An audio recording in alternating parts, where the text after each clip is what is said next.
Hey, how's it going, everybody? Thanks for joining us this Saturday. I hope you've all, those of you in the UK, enjoyed the Queen's Jubilee. I had a very fun time. And joining us on the stream today is Hard Bastard. Thanks for coming and hanging out, man. You're welcome. Thanks for having me. Yeah, all we do here, we read the news. I stole your stick, you know. So, basically sit here and shoot the breeze. Yeah, and talk about some trending topics, I guess. And as usual, the show will go wildly off topic for about an hour and a half at least, probably. Inevitably. Yeah, it seems to be Without fail. Consensus. So we get very easily distracted. We're essentially a bunch of 5-year-olds as far as the attention span goes. I sure am. But because to be nice to Susan, we're going to talk about why would we ever do that? Because I don't want Susan to take the stream down, so you have to wait a couple minutes before you say anything spicy. You know this. Ricada has tested this. Hey, were you muted, please? I was, don't worry. Good. He always does that. Just fuck with me. So before we get into some of the you started you literally a couple of weeks ago started up by saying that word like 30 seconds in. I didn't know we were, because I didn't know. Oh no, I just fucked up. I just totally screwed up and said drop an F-bomb. The other F-bomb. Well, we're already demonetized, I guarantee it. Hello, chat. Are we? No, I don't know yet, but probably. We're off to a strong start. Before we get to gun grabbler stuff and the glow-in-the-dark things, things that glow in the dark, a somewhat less topic, less likely to prompt Susan's ire is, of course, it is Pride Month, and I somehow doubt that is going to not get the eye, especially if I'm here, because I'm definitely going to say some shit. Well, we've, again, off to a strong start. I have this article God, I've here. I've never seen so much gayness and rainbows in one place. From fatherly.com. Oh, that's just, it's just like insulting. Should you take your kids to a pride parade? Hell no. What, is this an actual headline? Yeah. Yeah, I posted the article. This is real. Yeah, this is real. Where do you get into the article? Yeah. Oh, have you read this? Where they're like, they acknowledge that there's nudity and kink, and they're like, yeah, bring the kids anyway. Bring them anyway. Well, I mean, I've been to pride parades. Yeah, because I mean, and it's not just like it's overt kink. I talked about this. Did I talk about this last on Wednesday, Spoon? Or I might have talked about it in private with some people, or on another stream. I don't remember. That yeah, not me. I would have been disgusted and told you to fuck off. Well, no, because I went to an art high school, and I mean, artists. You know the gayness. You know the meme, right? And in terms of, it wasn't really a meme. Like I would say, a third of my class was gay or bi or some kind of. I mean, this is back in the 2000s, right? Like when and that the other ones were probably laughing as them. That's because it was cool. It was cool in the art school to be gay back in the 2000s, and now we found that that's Gilligan. It even sounds like a gay sailor, doesn't it? Oh my god! It does. Well, Gilligan is the name of a homosexual sailor. I don't care what anyone says. Look, please use Zer's correct pronouns. I'm sure they have them in their bio somewhere. You know they do. Well, I don't want to misgender Heather Gilligan. Or Gilligan. Let's just call him Gilligan. I'm sorry. It screams gay sailor. It really does. I don't think Gilligan was gay, but it does kind of scream gay sailor. What I was saying though is, C-word. Yeah, where I went to my high school, where it's located, is also in the, it's in Mount Washington in Baltimore, which is like the gay part of town. You know, that's where the gay bars are. Well, there's gay bars all over the city, but that's like the really gay area. So Pride was literally a block away from my school, and when I first saw it happen, I was 13 because it was happening down the street, you know, from my school, and we had a lot. Even then, I think they were doing it in June. In the 2000s, and yeah, but it started out as it was just like a block party. It was just like one block, or maybe 2 blocks of like stalls. This would have been like 2003, 2004. 2004, I'd say, that I first saw it even.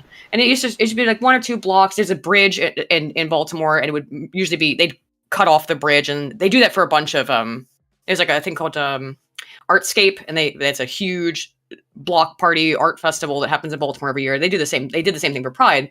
By the time I graduated, so by 2008, it was like 10 city blocks, if not more.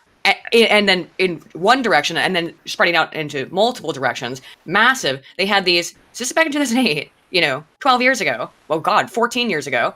And the shit, again, when I first saw it and went to it, it just seemed like stalls, people selling food, people selling art, rainbow flags. Isn't this cute? Here's my homemade purses with little rainbows on them or whatever, Like unoffensive crap.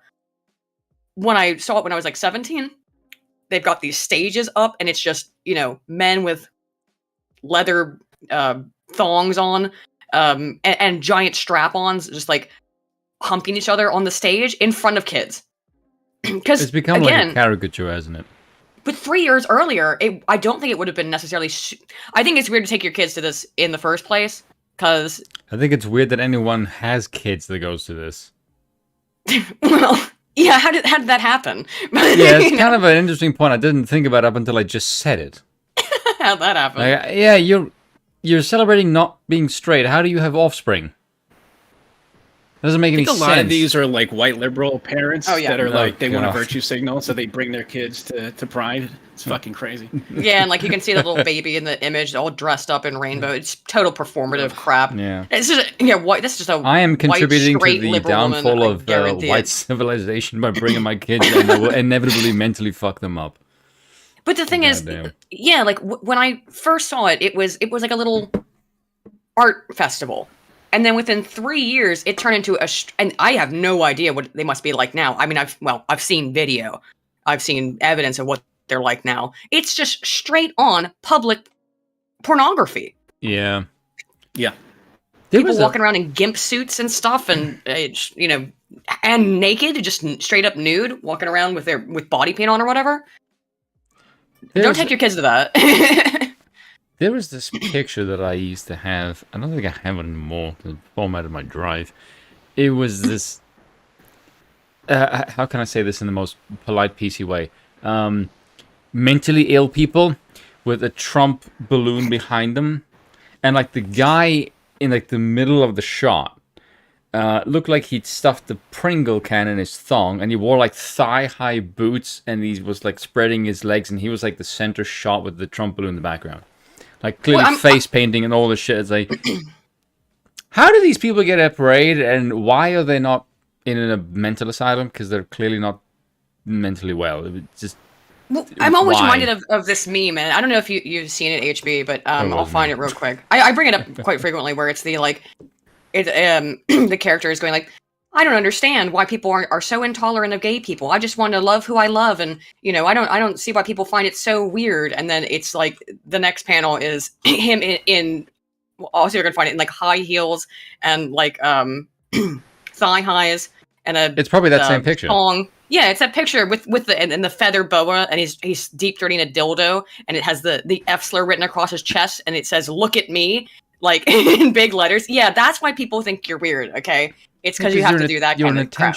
I want to say this. Does anyone remember this was not even like 10 years ago. Like Louis C.K. started out his special by mentioning this word, saying it didn't mean gay. I wasn't told. Like you called someone that when they were just being that. There it is. Because it used to just mean someone who was very attention seeking and got on your nerves. Evidently, that it still means that. I feel that when ironically. When most people say that nowadays, that is who they happen to refer to. It just happens to be that this particular community, the gay community, is really attention-seeking for whatever reason. So when you say it, it's a reference to that. It's not the fact that they're gay. They just happen to be gay. They just also happen to be really fucking attention-seeking. And I think they've also just kind of dropped the whole pretense, that this isn't about kink and fetish. No, it's not just a sexuality. There's also all this other weird crap involved in it. Yeah. And speaking of which, we can get into the article. But that's also what makes them really boring. real quick, they're making sure that they're publicly going for the kids. Oh, yeah. That's what's like really wild about this. Like I know. they're making sure that they're making it clear to everyone we're coming for the kids. And there was today Straight on up. Twitter, Their little song. there's footage. Yeah, there's footage. So like once people are done processing the pride parades, the next thing to process is that they're taking kids to drag strip shows. I saw and that. They're having these, and there was. Oh, did you see that on Twitter? Oh, I what's saw his that name? as well. Like confronted them. Yeah, and Yeah. they literally just start screaming like a banshee. Yes. Yeah. Oh my god, we can Fucking watch crazy. that. I'll go get it. What was that Okay. guy's name? Yeah.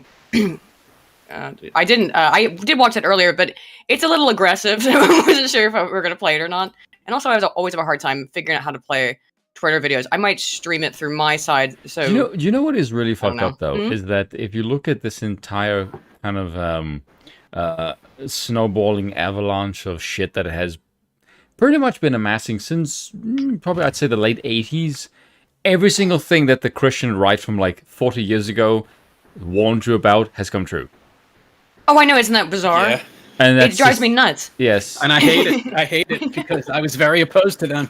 Me too. Yeah, I But was the same. You're correct. Yeah, it's just ridiculous because you went like, oh, look, you're being ridiculous. That's not going to happen. And all the Yeah. Christian conservatives are like, we fucking told you so. Where is our apology? Yeah, Like, 100%. yeah, you were right. And I feel like I mean, they're not going to and stop, it- by the yeah, way, it unless kills there's me a hard too. wall. No. to have to say Yeah. that they're Yeah. right about that stuff. That it really was a wow. This was careening faster Yeah. than I think any of us could have. Well, I guess the right, the conservatives knew it, careening rapidly towards Do you know what is It really... really was a slippery slope. Yeah. Do you know what's really strange to me, though, especially from Britain, is that the biggest wall of people that are very much opposed to this are people like Stephen Fry and Douglas Murray, are people who are conservative who also happen to be gay. That to me is very weird. Like the biggest advocates of like traditionalism are conservative gays. Maybe That to me because they've is seen so weird. Maybe because they've seen how Like to Douglas Murray is very It outspoken. is? I'm like, what the fuck? Like, how is Douglas Murray gay and he's got a bigger set of balls than all of you? Well, why? The strangest thing. Very outspoken. Again, maybe it's because they know how degenerate a lot of this stuff is that happens in those communities. But trying to Douglas find that Murray isn't an F video. word. He's a gay. Yeah, exactly. Like you wouldn't think Douglas Murray is gay unless he told you. Okay, maybe a bad example because I wouldn't say he comes across as camp, but he comes across as traditionally British in the way that he Yeah, speaks true. and he's very intellectual sort of prowess and his speech pattern. He comes across like someone who is well read because he speaks in a sort of very professional way, and that's the way that he talks. And it does give him a certain air of legitimacy when he does. And also, he comes across like a cool guy. Never thought One of sec, him are as you gay. able to find that video, HB? Because now I've lost it. I'm looking for it. Yeah, let me. Yeah, give me a minute. Yeah, give me a minute. I wouldn't have someone in the It was my chat just said, timeline earlier. Shatter and the Naked Truth. We always knew Aiden and HB. God was always right. I don't want to say God is always right, but the left is always wrong. Let's put it that way.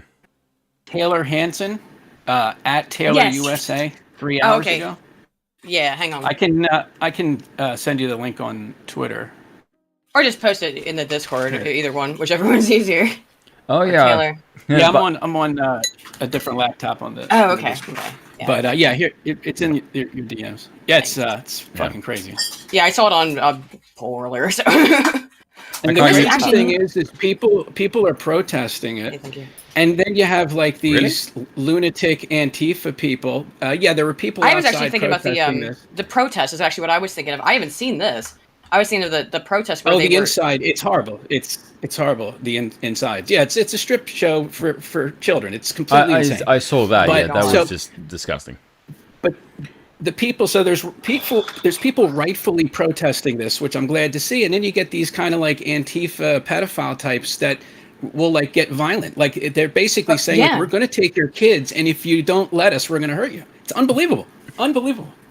I mean, like I don't remember who it was who showed up outside with a loudspeaker. That's the video I saw.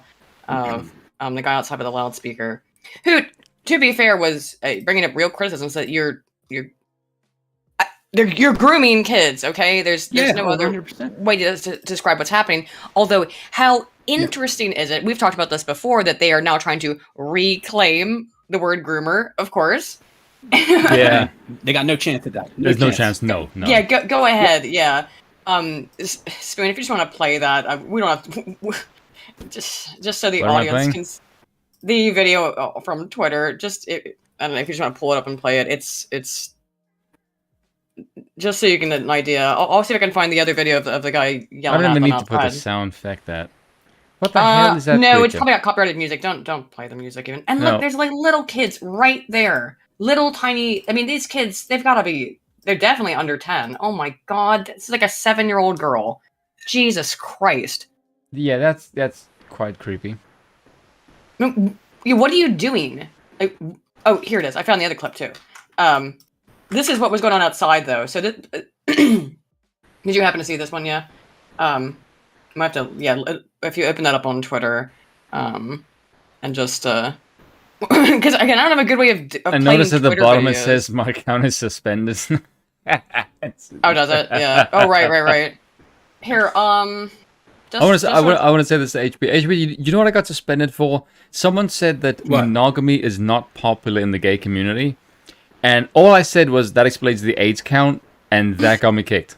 And I'm like, what? They don't like statements of fact. They don't like statements of fact. But what's annoying to me is it's not offensive. It's just like if you engage in promiscuous sex and you're fucking assholes, literally, you are going to increase the propensity to increase AIDS spreading. That's just fact. That's not offensive. That's just And apparently biological monkeypox as reality. well. Yeah. Yeah. Like, But this is hateful rhetoric. I said to him, this is not hateful rhetoric. This is just basic science. And, I no, don't- that's hateful. Like, what the fuck?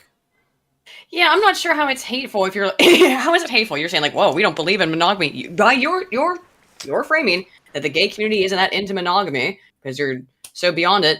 Well, if you're not, I mean, if you're only having sex with one person, your chance of getting AIDS is pretty low. If you're both only having sex with one person, the chance Unless of your getting partner AIDS is screwing around. Zilch. I'm saying if both of you are monogamous, then your chance of getting AIDS is just about zilch. Yeah. You know, barring some extreme screw up with a blood transfusion, right? You know, That's just you're not gonna get AIDS. something that I noticed because I got suspended twice before. Something I noticed, right? That's not a surprise, by the way. But something that is weird to me is that the level of offense got less. Because my first one was, I won't say bad, but the other two were not as You got put offensive. on a list, dude. Yeah, but to say that this explains the AIDS count is not in any way offensive to any one community, unless you happen to be it is. promiscuous and gay. In which case, Yeah. stop being promiscuous and gay. You won't catch I mean, AIDS. the person you're responding to says all gay people are promiscuous, so therefore you are targeting the entire gay community with your nasty, mean statement. But it's not a mean How dare statement. you. It's just true. If someone were to Look, come, if someone were to truth come to, is if a gay person came to me and just said, "I'm scared of catching AIDS. What do I do?" My first go-to response would be, "Stop fucking random assholes." Use protection. Yes, stop fucking random assholes is good. That's the shorthand for it, right? Yeah, but it's like literally what you're. Required to lie. There you go. But The terms of service requires you to lie. Same with like the gender thing. You Oh, I know. must say that a man with a penis is a woman. That's it. Oh yeah, that's the other thing I got banned for actually. Well, we're gonna get into the Matt Walsh stuff a little bit. Hold on, and let me. all that. I'll tell you. and I'll Twitter tell you just- exactly what I said. Oh, for God's sakes! meltdowns. Why is?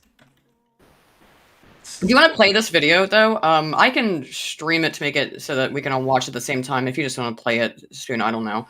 Hold on a second. I want to get into this. Why is this asking me to confirm my email every time? Fuck off, Twitter.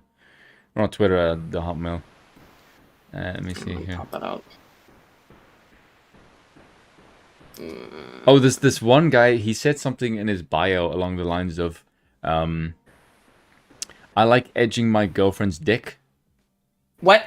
Yeah, that was literally in their bio. Yeah, because of course, if look, Right? if you put a rainbow or a trans flag in your bio on Twitter, it has.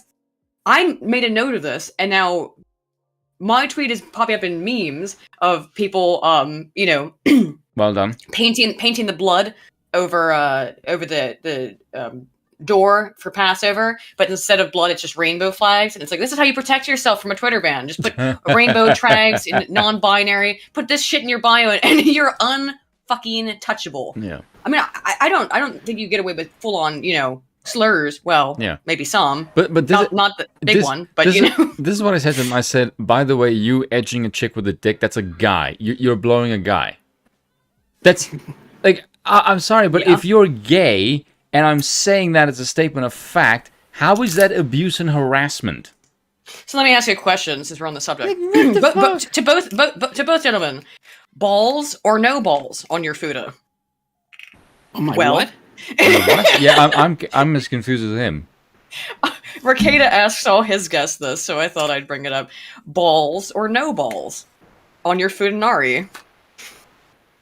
I feel like I'm being made into a trap here. A fudanari is a she-male. It's a looks like a lady, but down there is a pee-pee. So no matter what So basically, Joy Reid. You're taking a cock. Is what you're saying. There's a cock no matter what. There's already a dick involved. Yes. There's already a dick involved. It's a really hot lady with big old titties, but also has a dick. Now, if this is what you have in front of you, I'm not saying to do anything with it, but if it's the thing that you're looking at, would you prefer the person you're looking at? Would you prefer balls or no balls? This is again, Nick Ricada asked everyone this question. I'm stealing it from him.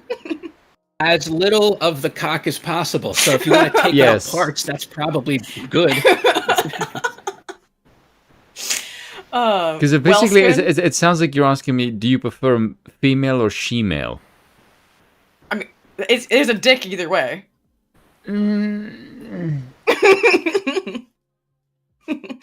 I want to say base things, but I can't say it on stream.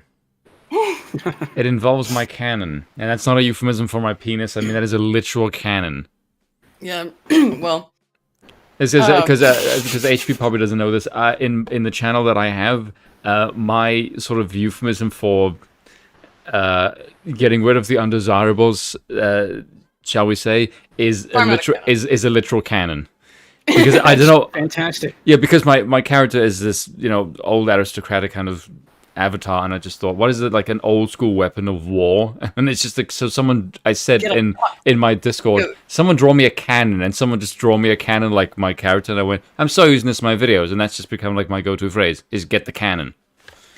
And it's great. I'm a big fan of yeeting commies. I don't care how you do it. Cannons. I prefer like a trebuchet. Like there's this that's good too. That's great too. Totally in favor. So wood chippers are also fine. Pretty good they don't really like yeet, but no, I'm on board totally. Can we combine a trebuchet and a cannon? Yeah, that would be great. That's fantastic. Yeah, I'm totally in favor of that. Well, what you can do, you can fire them out of the trebuchet and then aim the cannon at them. Yeah, there we go. You could put more of them in another cannon. That would be fun. Cannon, yeah. Others and see if you can put it into an Olympic event. In Minecraft, Susan, please. Everybody knows I'm a pacifist. It's basically clay pigeon shooting except with a cannon. Yeah. That sounds great.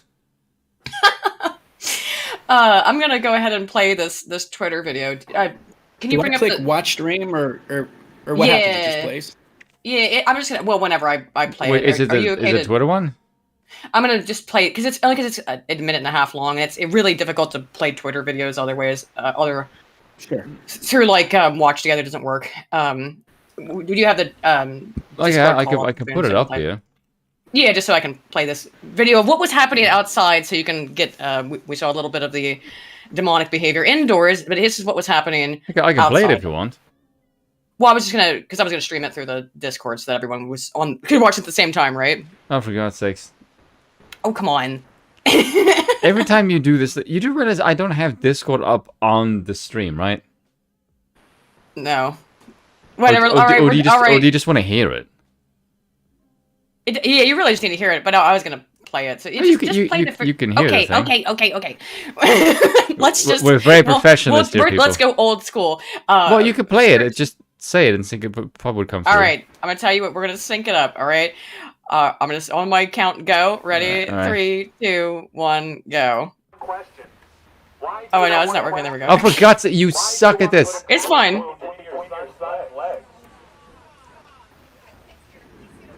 That's the point.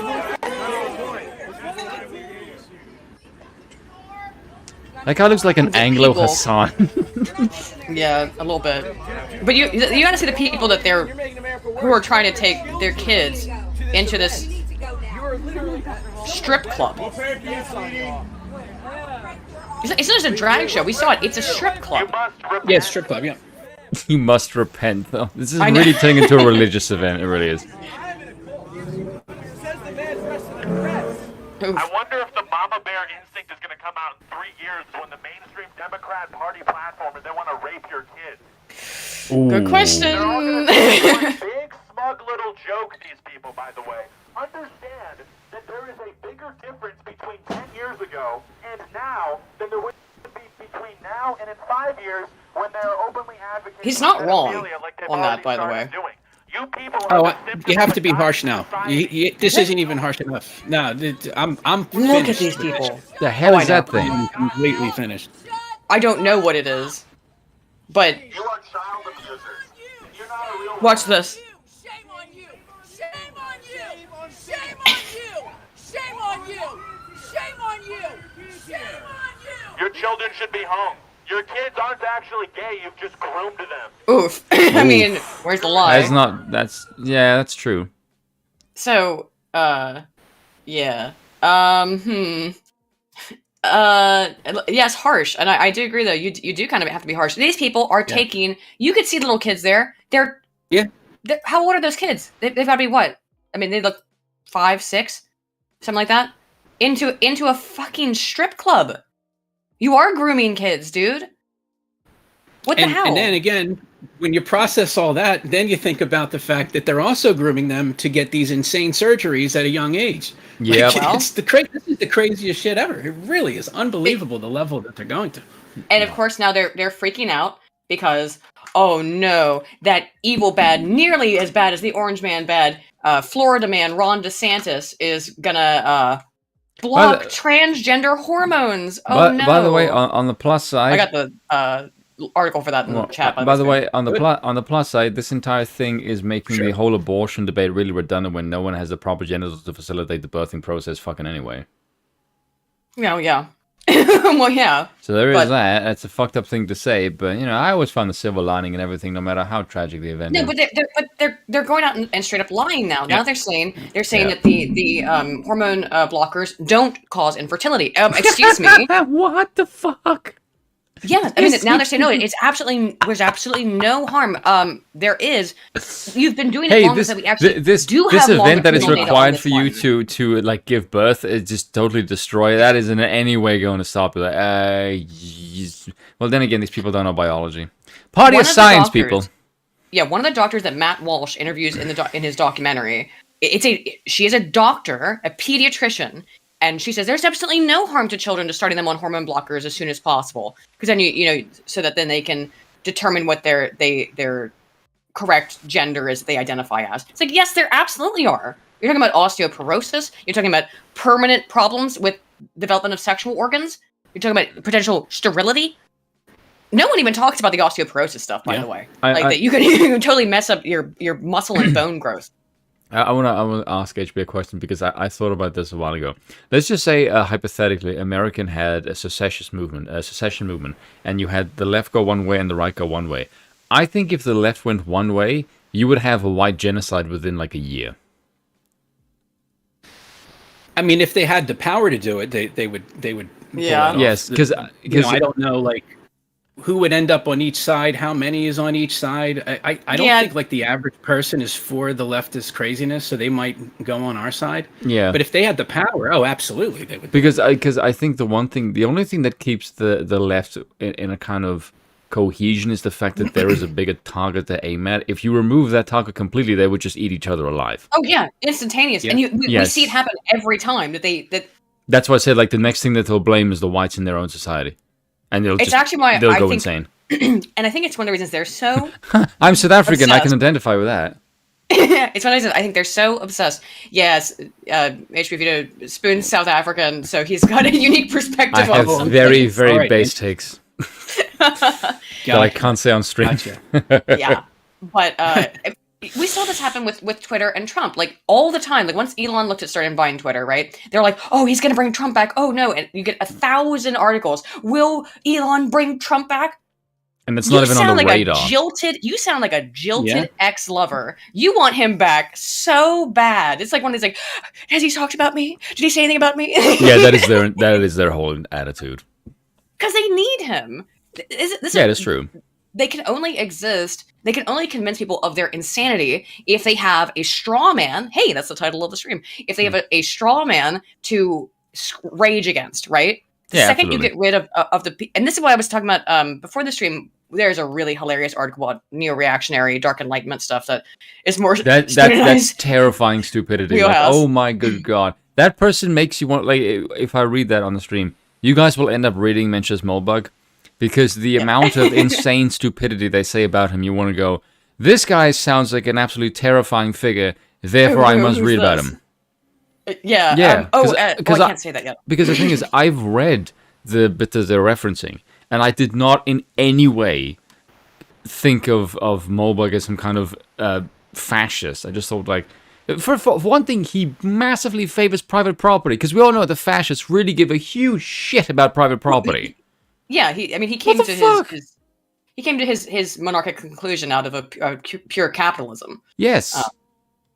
The basic idea, consumer society. Without going down this rabbit hole before we talk about Ron DeSantis, is that like I said, we're very organized here. The basic idea was that voting doesn't work. Basically, it's lame and gay, and the best person to run a country is the best chess player. Is the CEO. The CEO. Yes. So, which is what Trump attempted to do, right? Was run the country like a company, and that Molbig wasn't like the biggest fan of Trump. He had a lot of criticisms of him, I think, but in principle, that was the right way to maybe handle running a country is as if it were a company and not a Someone's asking me to get another South African YouTuber on the stream. I don't know any other South African. I don't know any other South Africans. Well, his name is what's it? Oh, Conscious Car. Conscious Carcal. Carcal. Don't know.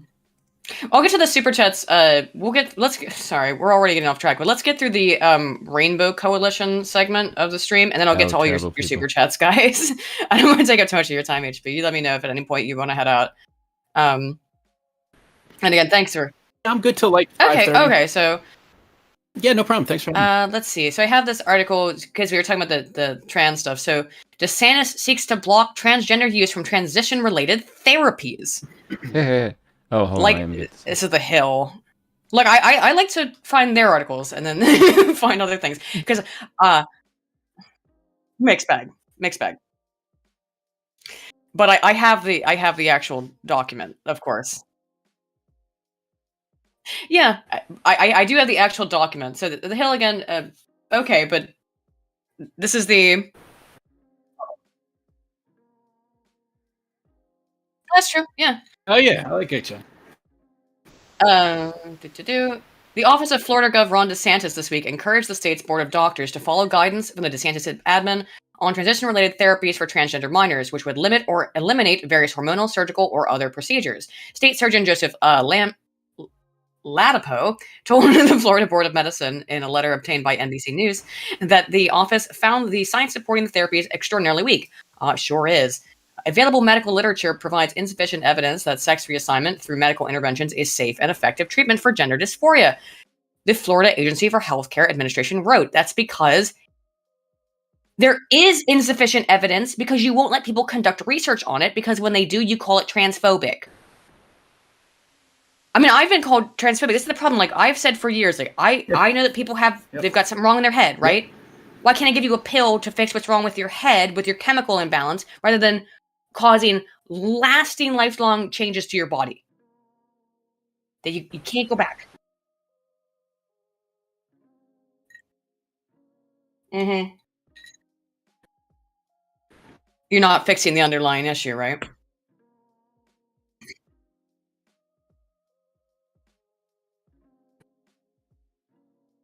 I think it is.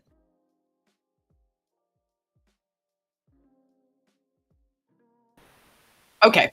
Yeah. So there is gender dysphoria, but I think it's quite rare. But no, I mean actual gender dysphoria exists. We can actually see it in fMRI data. Yeah, in brain scans that show that Yeah, trans definitely. people have activation in the area of the brain that looks more similar to activation in the brains of people who are the opposite sex. But you can't.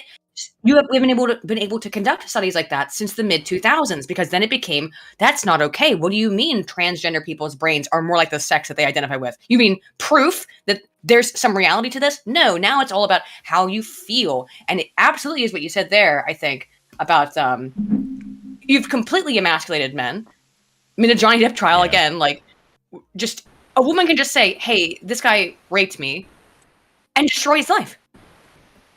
The Depp trial was a rare, Yeah. And they want that. They want that power. Exactly. Yeah. What they did that here in Ireland, by the way, Yeah. where there was one of the rugby players, Paddy Jackson. Now you have to understand, in rugby, your fly half is like the quarterback, so it's a big fucking deal. And for the international teams, there's not many of them. There's like a country will have 3, and they will be, for a lesser extent, they'll be muted. No, I'm not going to mute it now. Okay, sorry. No, they'll be groomed for the role after the main one takes, because you don't last forever. So like when you're about 30 years old, they'll start grooming like a 20-year-old to take the place of the next person. And Paddy Jackson was the one being set up for the role after Johnny Sexton retires, because he was the 10. And he went to a party with some chick, him and 3 other players, and he was accused of sexual harassment, and his name made the entire bloody media for months. And his name was instantly scrapped from the... Yep. And he was found innocent. But because his name was in a sexual scandal, he was completely scrapped from the national team. And I'm like, what the fuck? They spend years making this guy into the next number 10 for the country. And Paddy Jackson is actually pretty bloody good. And I'm like, a woman can come in and just be like, I don't fucking think so.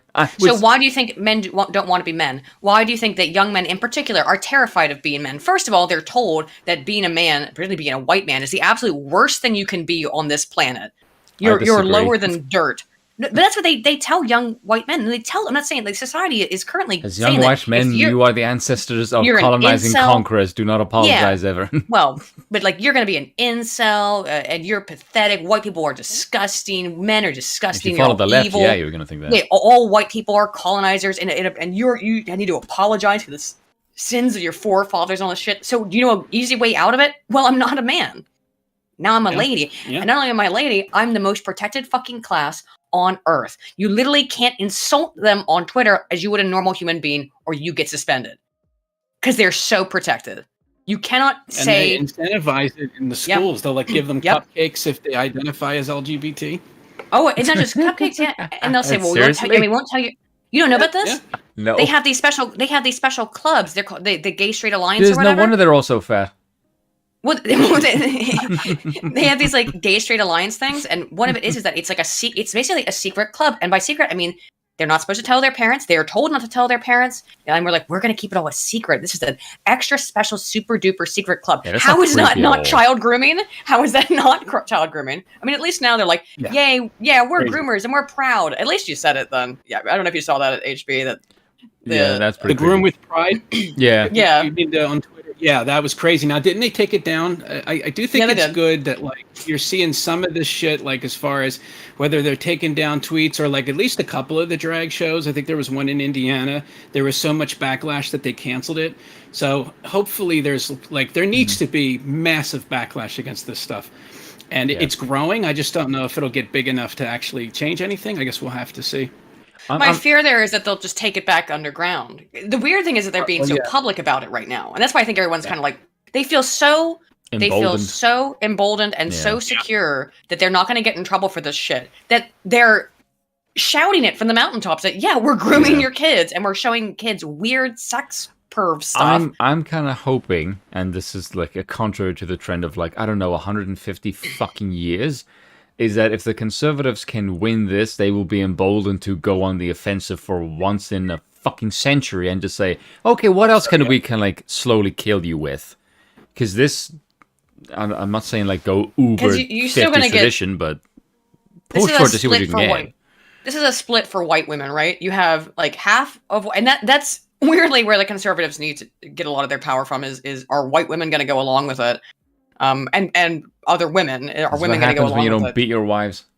White women, I think, are a mixed bag in terms of like, God damn it, white women are a bit of a mixed bag in that. Yeah, I live in you get the Ireland. I ones, can make like, that joke. I know. Oh, right. Such is the way of your people, but that's their natural. These are not my people. Proclivity. I know you're a transplant, but so what I was saying is like you get don't some. need to beat their wives. Their wives know how to You're like speak wives. 3 times over a transplant, Dutchoid into Africa, into Ireland, 3 times over. I will always be an African. I don't care what anyone says. Mm-hmm. If you Americans can call yourself Americans, then I can call myself African. That's true. That's how that works. I don't. I still think it gets you the N-word pass, but moving on. Before I say some shit, I'm sure I'm gonna regret it. But my point is, you get like half of white women who are like that lady in the article we were looking at earlier, who's just like, let me take my baby to Pride so I can get photographed and put it on my Facebook and my Twitter. And I'm so progressive. And then you have the other half of white women who are like, as a political I don't prop. really. And the other half were like, I would really prefer if you didn't molest my children. And they do go all mama bear and go, no, I don't think so. Nope, you're not going to talk about dildos to my 6-year-old. Fuck off. So they're really splitting the white woman vote. Sounds on like a this, meme, doesn't it? What? Like, you're not going to teach my 6-year-old about dildo. That sounds like a meme, but it's actually true. But it's a legitimate thing that's happening in these schools, and they're getting. I think the problem is, or what's going to happen is, I think they've realized they maybe have pushed too far on this, or at least too far too soon. I think they might take it underground, and that's actually potentially more dangerous. I don't know what you guys think. I never bought the pitch that it was to encourage tolerance, because as a millennial, I went, millennials are tolerant of fucking everything, and we didn't need to get taught teach this shit. So what exactly are you planning to instill in the mind of like a 5-year-old that you need to start that early? That just screams sus from a fucking mile off. So what else do we? What else do you teach kids about society? I mean, I guess they want to teach like about slavery in preschool and stuff, which is funny. Preschoolers are supposed to learn about like colors and shapes and letters. I mean, on the plus side, if you teach people something that young, they may take a backlash to it. Yeah, it could have a psychological reactance effect. Yeah, that's I think also you've seen that something in some Zoomers, you're seeing that. The problem is that for Zoomers, you get so much love bombing, you get so much praise, you get so much I heard about this phrase positive a few days ago. Love bombing? Yes. Yeah, well, I brought it up, which is, huh? Cults do that, the love bombing. Yeah. Oh, right. Yeah. You'd be the fucking person to ask, and that's exactly the way these people act with the kids, with each other, and from the political groups as well. Is that if you come out as gay or trans or non-binary, and the weirder the better, like the more unusual the better, and keep adding more things, become more fucked in the head, the more love they will throw at you. Oh, you're so brave. I love you so much. I watched myself do it, by the way, to friends of mine, unintentionally, because you're trying to be supportive. But I think looking back at my behavior, I'm like, was I love bombing them because I didn't want them to be upset? And so I was being overly like, oh, yay, you go, That's really weird, though, is the fact that you can come out as weird as you possibly can, considered brave when you get praise. Well, that makes no sense. Part of the narrative that is built into this thing too is that if you are not that way, they'll kill themselves. And so if a child, so many jokes, jokes. But that's that's their thing. The left makes that argument that if you're not so hyper super protective of these people, they will end their own lives. That's just rubbish. Is like, it's terrible. It's a terrible way to treat everybody involved in this equation. Yes, but it is also a pile of crap. Because they won't. Yeah. They'll just scream like a 5-year-old, and then, well, frankly, in my opinion, I think they will get over it in a couple of years. I think this is a trend. My fear is that the people who did irreparable damage, I don't know what to do with them. That's my biggest worry. Hopefully it's not that many of them, but there's going to be a substantial number of people that will not be able to lead normal lives, and the detransitioners. Yeah, watch if you're interested, watch Benjamin Boyce's channel. He does a lot of interviews with detransitioners, and they, of course, the cult, the LGBT cult, doesn't want anyone to know that there are detransitioners. They say, like, you know, they say that hashtag believe all women. Your lived experiences, your reality, how do you feel today? Unless you're a detransitioner, and then you're destroying our movement. You're hurting our movement. Wait a minute, because they're harming the bottom line. Yeah, because I thought this was about how you feel, that you being your real true self, until you say, actually, my real true self is not trans, and now no. Huh. Yeah, that's it's just a political gimmick. Yeah. Where was I? It's really insane that it's gotten this far. It's really depressing to me that Bill Maher brought it up in a show, because everyone knows I fucking hate Bill Maher. He's an absolute... Oh my god, like... HB, you know something? Of all the people that I fucking hate in mainstream media, he is my #1 most hated, because what annoys the shit out of me about him is that he can adopt talking points from the conservatives 5 fucking years ago, and he gets praise from them for saying what they did 5 years ago. That, as someone who leans to the right, I'm like, how in the hell do you praise this man for essentially being the world's slowest learner? Yeah, it's crazy. It boggles my mind. Do that a lot, especially conservative Inc. They like give praise immediately as soon as someone does something slightly good. They immediately are like, "Oh, he's one of us." And it's like, no. Yes, like no. He stops this. Yes, I'm a little bit guilty of this. Not super guilty. Like I've been. Like the Candace Owens, whenever it's like, oh, a black person agrees with us, let's put them on a pedestal. Could you not? Like, treat them like a human being and play it? I don't know about you guys, but I find her sketch as shit. Candace Owens, I don't know why, but there's something about her that... Because of social autopsy. How about that? Sit well with me. She owes the internet an apology. Yeah. I'm not saying people don't change, by the way, but, like, she didn't really own up to that. It's the timing that makes people suspect. Yeah. Yeah. It's not like Thomas Sowell, you know. Well, no, I mean, like, Thomas Sowell works in the State Department and realizes the State Department is shit. Like, that's a proper way to get to turn a new leaf. You know about that government sucks. Like, the same time she was having her, like, conservative transformation, she had started this thing that was basically, like, intended to compile all of your political beliefs from Twitter, and out people, essentially, which and dox them. So that was some real bullshit. Yeah. That is real sketchy. I think she has apologized for it, but I'm sorry. I'm always gonna not trust you a little bit. Yeah. And I don't like that stuff either. Of, oh yeah, a transgender person who agrees with us, we have to clap. A gay person who agrees with us, we have to clap. It's like, well, there's a lack of now you're doing the same. Now you're doing the same fucking lame id poll that the left does. Yeah. Which is praising someone for for what they are, not who they are. With Bill Maher, it's particularly bad because he says something sane once every 6 months, and then he goes right back to polishing Obama's nutsack. It's like, he's not on your side. He does this thing to appear sane, to appease you conservative jackasses, because for some reason you fall for this over and over again, even though he will piss you off 99% of the fucking time. Like, I don't get it. Because conservatives are trying...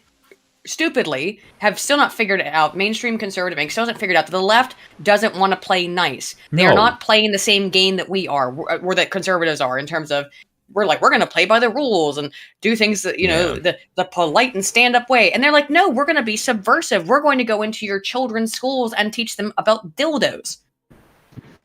So that they will hate you, and this is something Dr. Lindsay talks about in his videos, which is that the whole paradigm of this. Why are they doing this to children? That's the question. Why? Because they want to make them so fucked in the head that leftist politics is an answer to all the problems they have with themselves that the left created. Yeah, they want to turn the state government. It's deification of the fix state. Me. Yeah, which is a terrible idea. Well, there's no God. No. And so they want to make the government God. And one way, how do you get people to want to find and seek out God? Screw them up. This is the thing that bugs me. This is something that irks me about the right. And it relies on a traditional trope of the right, which is that the state is a bad entity. It's not that kind of anarchic idea and I'm actually going to do a bit about this, sort of like favoring decentralization, because the one thing you get told is the state is really, really bad, centralization is a really, really bad idea, and exercising any power through the state is horrible because it can spiral off into essentially, tyrannical control by the state. And the right sees the left doing this, and they don't want to engage.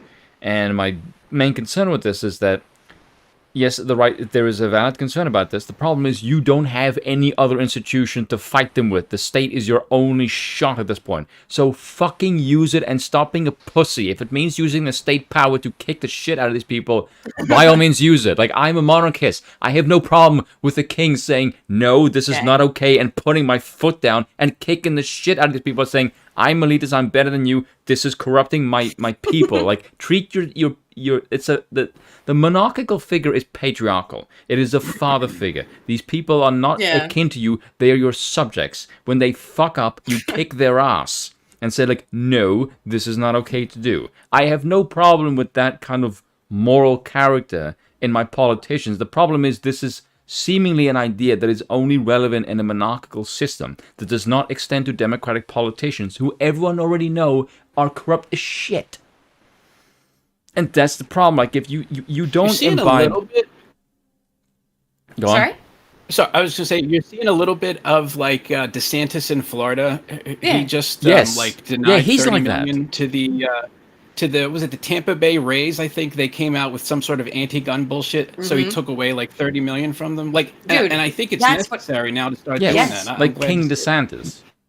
Like, it's, like dude, it's no, you're completely right though. That is what we need: more people, more politicians, Republican politicians to actually fucking do something. Take their funding away. Stop being a bitch. Yeah. This is the thing with the puberty blockers. It's and the cross-sex hormones. Just saying, nope, we don't have evidence on this. You can go do the studies because you've not been doing the fucking research. I know you've not been doing research. Whoever's advising DeSantis knows they're not doing the research. Yeah. So go do it. Stop lying and do the research. And if you can come back and prove that they're in a very highly clinical, sterile environment where you're not doing this to children willy-nilly. But the thing is, I can... And then come back and ask again. I can understand why there is an aversion to this idea, because when you conceptualize the idea of like an absolute ruler, your first go-to instinct is to conceptualize a politician that you know, which is a modern day one, which corruption in a modern day politician is implied. You don't think of that when you think of a king. A king you think is noble, has honor. Those are not in any way qualities. Tyrants. Yeah, but those people are morons. I don't give a shit about their opinion. No, you sick separate tyrannus, man. That's what people think of. Yeah, but those people that think of monarch as a fascist, like Adam, who's such a stupid fucking idea. No, but it's literally. I had to look at it for 6 weeks. It's the Virginia state seal, Sic Semper Tyrannis. That's what people think of when they think of a king. Is a tyrant. Yeah, but that's an American mindset. Europeans don't think of that. Europeans think of a king as a benevolent state head. Yeah, some, but I'm saying that is like built in. Germans maybe not so much. Virginia, one of the founding, the original colonies, right? That's very baked into the American system, and the American understanding is always unto tyrants. We'll cut your freaking head off, you know. I didn't know this until a couple of days ago. Did you know that after the Revolutionary War was won, they were thinking of installing a king? Mm-hmm. I didn't know this. They were thinking of choosing... You not read Washington? Yeah, the king of the German monarchy. Prince, Habsburgs. Yeah, I think Prince Henry, I think, was his name.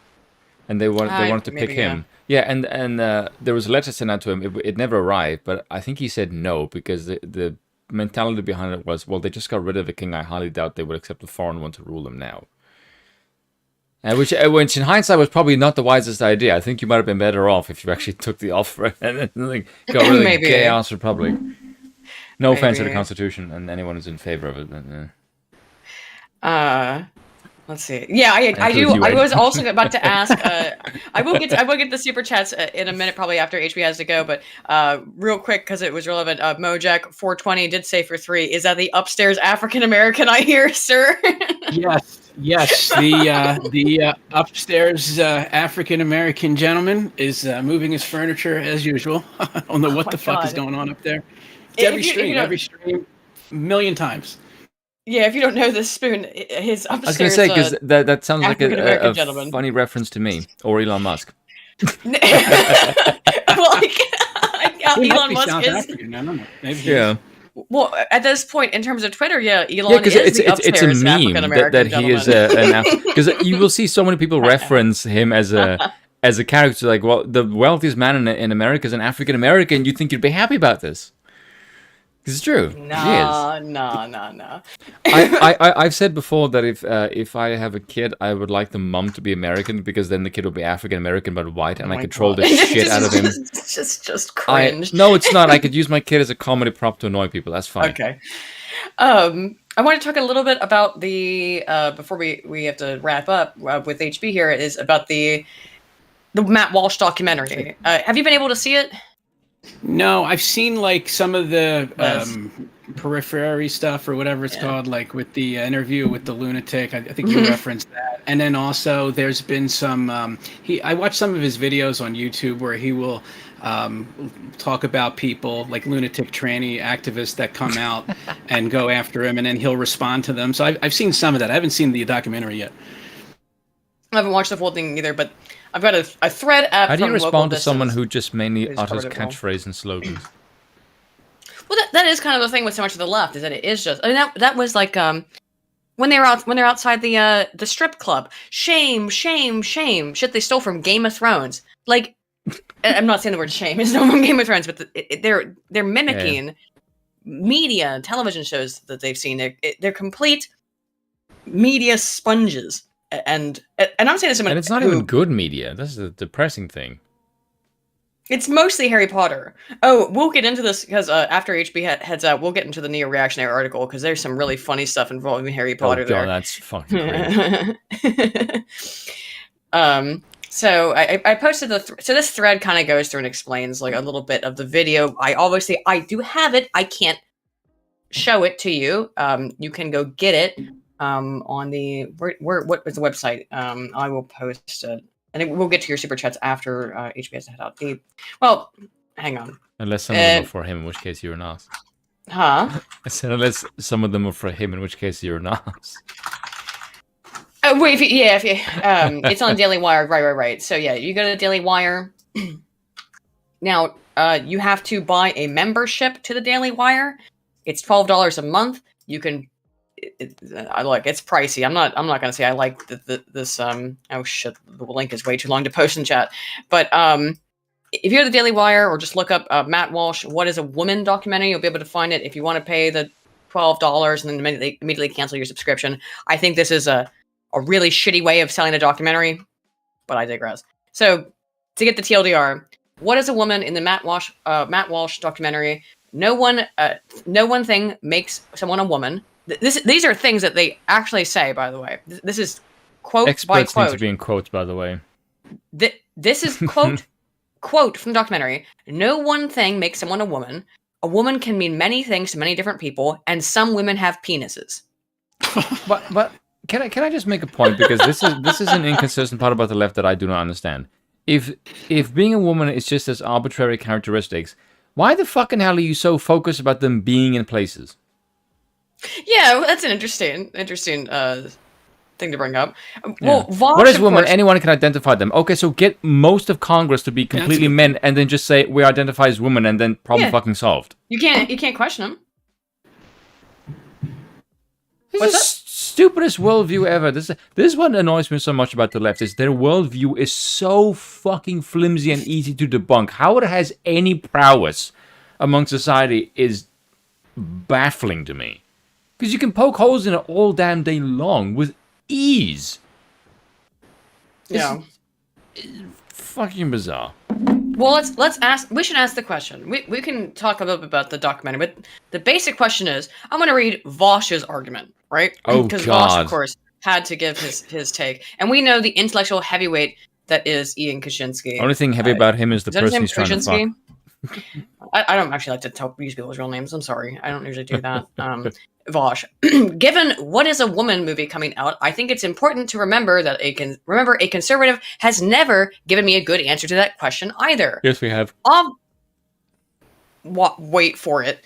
obviously they default immediately to chromosomes or having a womb or whatever. But then if you ask women who have had hysterectomies or have chromosomal abnormalities, if they're still women, they usually start blustering about exceptions.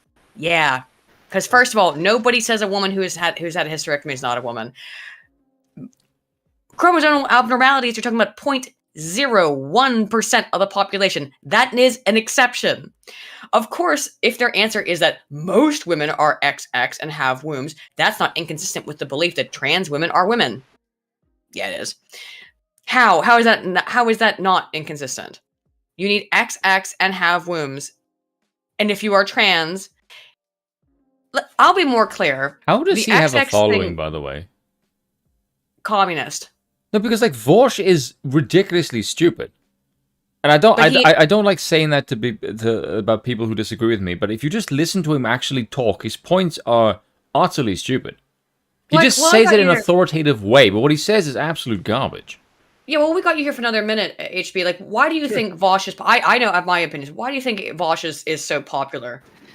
I think communism is popular amongst young people right now, and I also think Gray Zone did reporting on BreadTube and how they're astroturfed and paid for by like the whatever the UK equivalent of the CIA is. What, MI6 I think it is. MI6 specifically Philosophy Tube is. We know Philosophy Tube is. Yeah. Oh yeah, they got right. So the Crown actually pays for that. It's all kind of connected. You think it's just that it... Yeah, the Gray Zone did. I mean, they didn't mention Voss particularly. They mentioned like BreadTube, and then I forget the woman's name. It's Philosophy Tube. Philosophy Tube, yeah. Oh, is that her channel? Yeah, okay. that's the one. Yeah. Wait, a woman? I mean, it's a transgender person. Yeah, and that they were. Of course, it's a train. I don't know what I was thinking. The fact that of course. It's anyway, so yeah. They paid her to. Excuse me. They paid him. They paid. Look how much they're changing the culture. I get tripped up by. I do it all too. the time. I'm like, no, fuck that. Anyway, yeah, no, they paid her to. Oh my god, paid him. They paid him. They paid this dude to put out material debunking coronavirus misinformation, which is like people telling the truth about coronavirus, and that's debunking vaccine misinformation, which again is people telling the truth about the vaccine. So I wouldn't be surprised if Walsh is also. Same with like Hassan Piker and all these people. I would not be surprised. Oh my god, he is fucking terrifying and stupid. Oh my god. Yeah.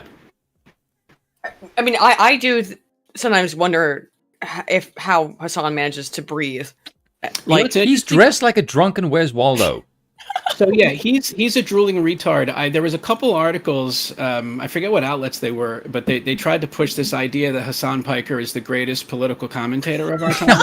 The thing about that, though, since we're in clown world, I agree with that. He is clown world's best political commentator. So it kind of makes sense that in a clown world that you would have the dumbest guy be 80 IQ. Yeah. He's dumber than any of the... You can take the dumbest person out of Idiocracy. He's dumber than they are. Yeah, no, he is the mayor of Spastic City, absolutely. I mean, I think that... I think you're right that like a lot of it's paid for, but I also think that they're definitely pushed. This is not all commies, by the way. Like, we're here on the channel, we're friends with Commie Mark. He's like a legitimate... He believes in this stuff. He's not paid for. He's not... he believes in that, and I respect... him for having legitimate beliefs that he's that aren't basically corporatized. But I think also... You need to teach him the ways of monarchy. He's an Englishman. No. The fact that he is a communist is offensive to me. No, let him believe what he wants. No. We are here to convert you to the ways of monarchy. Aiden is not going to explicitly say that, but I will, because I don't hide. Okay. Well, I have no desire to convert anybody. I very much do. That is what, if you stare deeply into my monocle, you will eventually see a crown. It's weird and creepy. I think it's because it's comforting lies, right? It's all monarchy? No, communism. Oh, I was going to say. And socialism. It's very comforting lies of anything that's wrong in your life. We didn't kill 60 million people. Any failure. Wait, Wikipedia. Communism, 60 million. Try. Wikipedia is a lie that we also wrote. Right, yeah. Again, communism, try 60 million. That's just in China. That's the conservative estimate. The liberal one is probably closer to 100. Legitimately. But I it bet tells you you the like... body count is probably higher. Yeah, it tells you that, hey, anything that's wrong in your life. Are you ugly? North Are you Korea is really not a Are you not monarchy, that smart? God's You're not sakes. that quick. You're not athletic. You're fat. Well, all of that is capitalism's fault. It gives them a boogeyman, and then tells you, well, daddy government can come in and make sure that we'll make you all equal. We'll Harrison Bergeron this shit. And for people who have insecurities, that's incredibly, incredibly powerful. God damn it. What's up, biker? Fucking little Upstairs crotch rocket. biking African. The crotch rocket outside. Okay. He was driving what is called in Vice City the Faggio. Oh yeah. I remember that. But that's why I think it's so popular, is because you have a lot of young people and they're like, I'm not popular. I don't have a lot of skills because I spent my whole life playing video games. By the way, no fucking, not throwing shade there, but I spent my whole life playing video games. I don't have any talents. I don't have any skills because I've been born into the society doesn't encourage me to excel or succeed in any way. And I don't have, maybe not that attractive. I'm maybe overweight. I'm et cetera, et cetera, et cetera. Well, this ideology just tells you all those things, they're not your fault. Isn't that a really comfy lie? Someone in the chat says, Aiden, that's your vibrator going off. If that is the case, it needs new Whoa. batteries. It sounds like it's smacking. If that's the case, it's a powerful vibrator, I suppose. Powered by a bike engine. Yeah, woo. Well, not for me. I can think there's probably... Aiden is very time efficient, by the way, so she doesn't have time to enjoy it. She's like, no, just give me the pleasure. Anna Kasparian might need that kind of horsepower, but, well, knowing how Cheng feels about horses. Yeah. Yeah. Joyously, usually. I can't believe he actually defended that. That was insane. Multiple times. Yeah, multiple. Yeah. That's the weird thing. If it was a one-off, I would go, he's just being... It's the same thing with Walsh, actually, on that one, too. It's like if it was a one-off, and I've even explained... He said Walsh's... it's not bad because you're giving it pleasure. That was his justification. Like, what I know. the fuck? An animal. And again, like, I've even tried to make sense to steelman Walsh's weird pedophile arguments of being like, well, in his head, right? In his head, That's because he hollow. thinks that capitalism is exploitation. What? So it's all exploitation. So because he thinks all forms of capitalism are exploitation, then it's no more immoral to consume and make CP than it is to buy a computer. That's his argument. I've tried to explain his argument. It's insane, but he's also made that argument on multiple different occasions. Again, if it was a one-off, or like, I misunderstood Destiny at one point, like, because he did make an argument about incest that I didn't agree with, and I've had people come to me and say, like, incest actually isn't bad. I'm like, I don't know about that. But he was doing that to make as a thought experiment, right? I don't think Vosh is doing thought experiments when he says that stuff about CP. I mean, he's making a statement of fact that of morals, that it's no more immoral to buy a computer that's made that uses some aspect of child labor or slave labor than it is to consume CP. That shit's scuffed. I think their argument, the incest argument, is they literally mean the act and nothing else, like no associated psychological disorders or dysfunctions that come with it. It's still weird. Yeah, but that's my point. It's like, I disagree. I still think that is still egregious and morally abhorrent. But to them, it's just like the act itself is not that big a deal, regardless of who you engage it with, which to me is a bit disturbing. Yeah. Usually you can start the clock.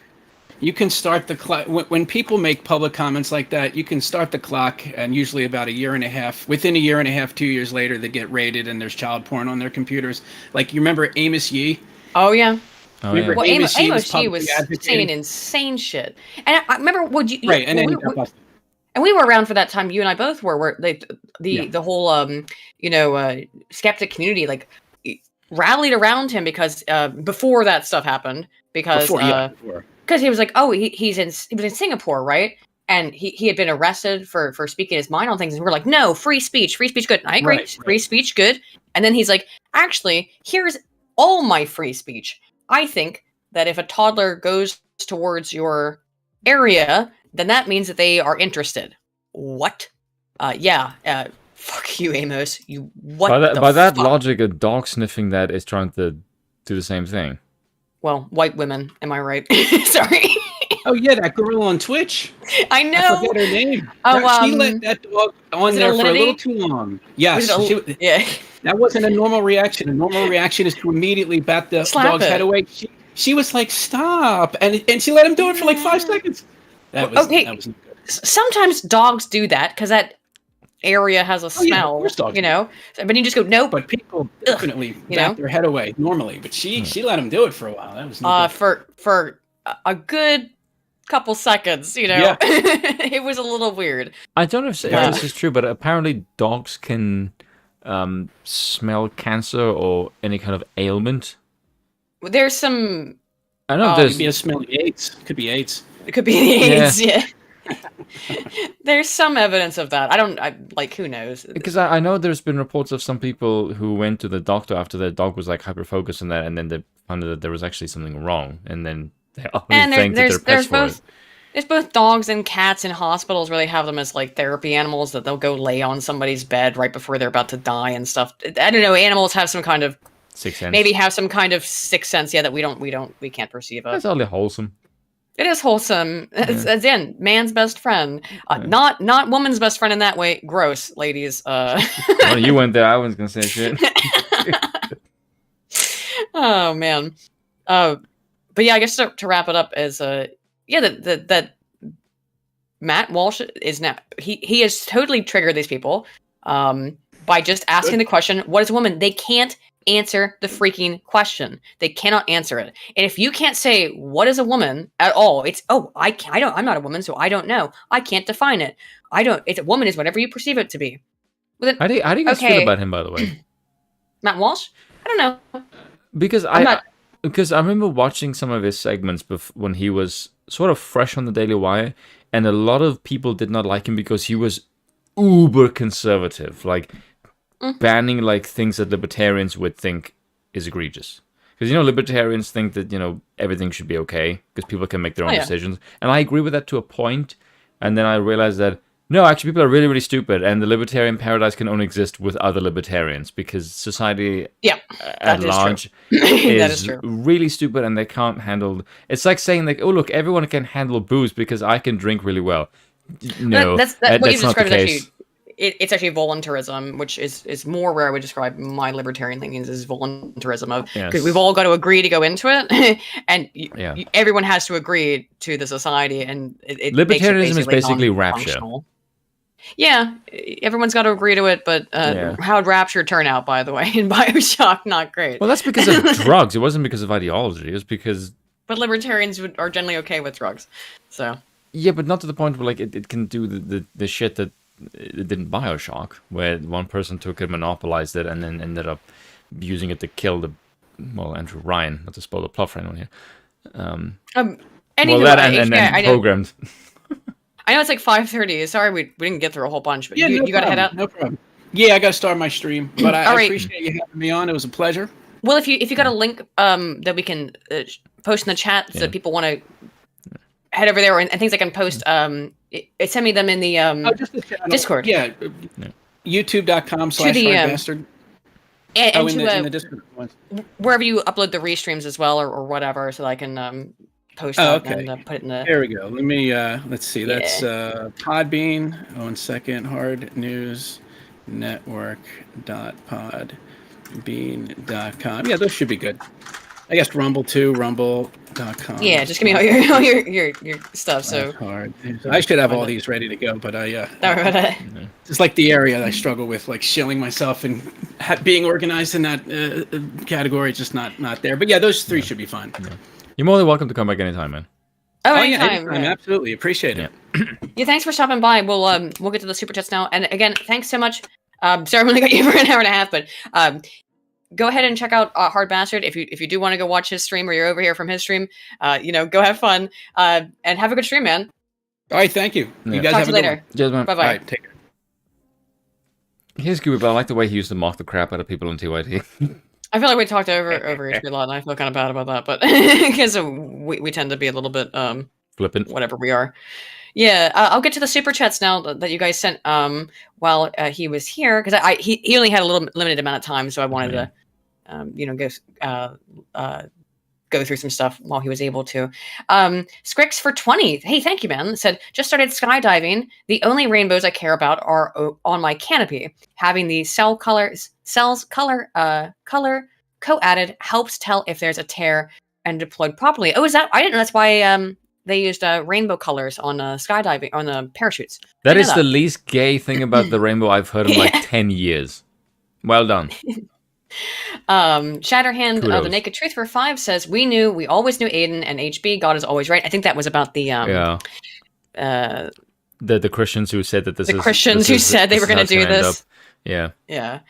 Lord Pepsi for 5 says, I'm a based goth type degenerate. I'm self-aware to know that it's not to be mainstream. Otherwise, it wouldn't be taboo, exotic, or even special. Well, that's the thing. Yeah. if it's like, oh, you're so special and unique and a rainbow. If you come out as one of these, that's why they had to keep inventing new genders and stuff. Well, because if it's not, I didn't say that on camera, but because if it's not, I know you didn't. Because if it's not taboo, it's not as interesting. If it becomes mainstream, then it's not exotic or special. Yeah. I remember listening to a gay guy say that. By the way, he said like, I hate the fact that it's mainstream because like the interesting thing about it is it was the kink made it hot, and now the fact that it's mainstream is like it's not taboo anymore. It's boring now because everyone is doing it.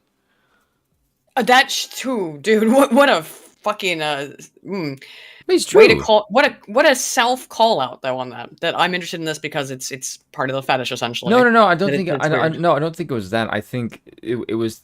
Oh. It was more. It's a cell phone. No, I think it was more for him. It was just a case that that being gay. One of the things that was advantageous for him for being gay is the fact that it was a taboo, and the fact that it's becoming mainstream has made it more boring. I don't think for a lot of people. Again, that's why. I'm not saying that coming out as gay is boring explicitly. Now. Yeah, you get. It's more scary to come out as a conservative than it is being gay. And a lot of people have pointed that out. I think even Tim Pool has said that of how psychological reactions works is that in particular young people have a tendency to want to rebel. It's part of actually the developmental psychology of teenagers, of testing boundaries. It's part of how humans develop psychologically. We're going to test our boundaries. We have to figure out who we are as teens. And one of the things that teens do is go like, I'm going to have a reactance type effect to whatever I've been told to do because I'm testing boundaries. I'm finding myself. You have to accept everyone. What is going to be the takeaway of that? No, there's going to be some people I don't accept. Well, yeah, but unfortunately, the way that it's turning out now is that people are experimenting. Teens have always experimented throughout the entirety of human history. But now when they are experimenting, they're cutting off their genitals. That's not really experimentation. That's more permanent, Mark.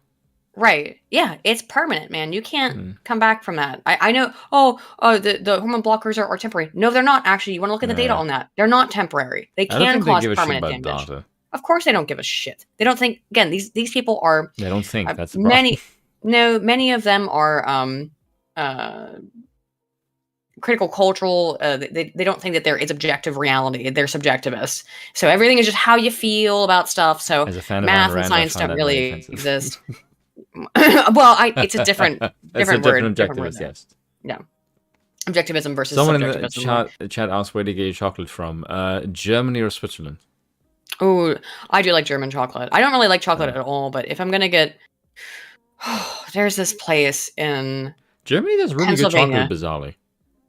If you're from the Pittsburgh area, you'll know exactly what I'm talking about. It's called Andes Candies, not Andes, because not like the mints, but Andes as is A-N-D. I think it's A-N-D-Y S. And oh my god, I don't like chocolate, but I like theirs. And I like white chocolate. That's my favorite. And white chocolate and very, very dark, like 90% cocoa. Which white chocolate, by the way, isn't chocolate. I don't know. It's some other thing. It's like a byproduct of made from another part of the cocoa bean, I believe. But it's definitely not. Someone chocolate. said, "Why can't all teens be like me and become edgy online racists?" Well, the problem is, I think if you were to do that, it wouldn't be as funny anymore because then everyone's doing it. Then it will say like, "Oh my god, look, there's actual real races." Like, no, this has just become a trend that has become popular because it's funny.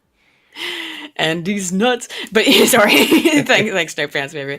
But it's a good name for a shop, actually. It is actually. Well, there's at the Ren fairs I used to go to, one of the Ren fairs, I can't remember which, there was this place, it might It's either Ohio or Maryland. I can't recall. There's a place called the Nutty Bavarian. I'm getting hungry just thinking about the smell. Cadbury where they is have king like in Ireland? they have like they're like pecans and almonds and they're candied. Oh, and you can smell them because they cook them there. They candy them on the premises. Oh, oh. I'm trying to think of because I someone like said those nuts. I'm just someone saying. said Cadbury is the king in Ireland. I don't know. I'm trying to think of like what. Cadbury's better than Hershey's. Hershey's tastes like vomit. It's got that No, that, I think that acid in it that makes I'm it trying taste to like think puke. of. I think the two best chocolates I've had in Ireland is probably Galaxy's chocolate is quite nice, and Butler's. Butler's is expensive had either chocolate, one of these. but Butler's is proper quality chocolate. We got these after eights. Yes. Okay, they have mojito ones. Oh, so it's like lime and mint and chocolate. I like those. They're dark. It's dark chocolate. It's really it's thin dark wafer. chocolate and a wafer thin. So it's like a wafer thin, little tiny thin chocolate, and then mint lime inside. You're getting Very shit nice. because you said you like nuts. Yeah, I said it on purpose. Yeah, to be fair, I like nuts as well. So. Candy's nuts are pretty good. Yeah. Kisser45 says, "Evening all. Sorry, the Emperor is late. That's all right. Emperor, I've been here the whole time. That is on your prerogative, sire. Aiden, may I speak to you after the stream, please? Yeah, of course, dude. Dira Fitty for 10. Hey, thanks, man. Says, I'm behind, so not sure if you covered this, but check out Show and Hesbos. You can see two kids in chairs on the dance floor in what looks like prep for lap dances. Yeah, we did watch. Yeah. That's fucked up. Kizza for another 5 says, Aiden, another way to fix someone with a chemical imbalance in their head is ceramic frying pan around the back of their heads. Just a thought. That is one way of dealing with it. But you also would ruin the pan. That says a lot about me that the first thing I think of is, well, that's a waste of a pan rather than a waste of a human. Goddamn. I also like food, though. That's so terrible. That's terrible. No, it isn't. I like food, and they serve no purpose. Yes, and I'm a pacifist. Other than testing the strength of a frying pan. Don't hurt people. But these people will hurt society. Be Christ-like. Whether you believe in God or not, try to be like that. Be a good person, please. Even if everyone around you is evil. God did not have to deal with communists. He had to deal with moneylenders in the temple. It's a different issue, isn't it? Versus tax collectors. Yeah, sure. So basically, God did not like the state. He's trying to say that God is anarchic. Why are we monarchists? Because we think there's a better actor for the state. Monarchy is closer to anarchy than which it sounds insane because again, people think it's fascism. That is an unusual concept to wrap people's heads around. Is anarchic? You got to be like, hang on. It's actually closer to anarchy. I couldn't sleep last night. I finished my video at like 4 a.m. Well done. Like 4 a.m, I'd finished it. I was uploading it. I was talking to this asshole who is always bothering me on Twitter. This crazy stalker guy. I don't give a shit. But then I was pissed off. I was just like, fuck, man. I was sitting there waiting for my video to get done. And then I was so fired up from finishing the video and getting excited about finishing it that I couldn't sleep. So I stayed up literally till 1 p.m. And after I got off, I went into a Discord channel and talked to a bunch of anarchists. Render Caesar into law. Huh? Someone in the chat said God said render Caesar into law or something like that. So I was talking to anarchists like literally for 8 hours, including mostly it was like literally talking about advanced mathematics, and by that I mean theoretical mathematics and quantum theory, which was pretty cool, and quantum computing. That was fun. I don't get to talk about that usually, but also I had to defend the monarchist beliefs. I'm like, no, guys, listen, we're closer than you think. Like, you think I'm on this fascist totalitarian side. No. The monarchist belief is really close to anarchism. You just you gotta think about it a little bit. And really smart guys. The people in that server are really intelligent. Had this thing when he said monarchy isn't fascism. He said the difference between monarchy and dictator is that a monarch's reign is legitimate, whereas a fascist dictator's reign is through strength and brutality. It's through strength and derived from whom? From the people. From the people. From the popular position. But he also says like a dictatorial's rise to power.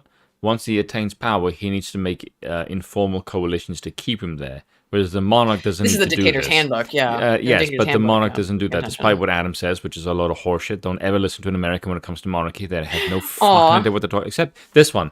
This one is different because she's actually read books, whereas Adam hasn't read shit about monarchy his entire life, and he never will.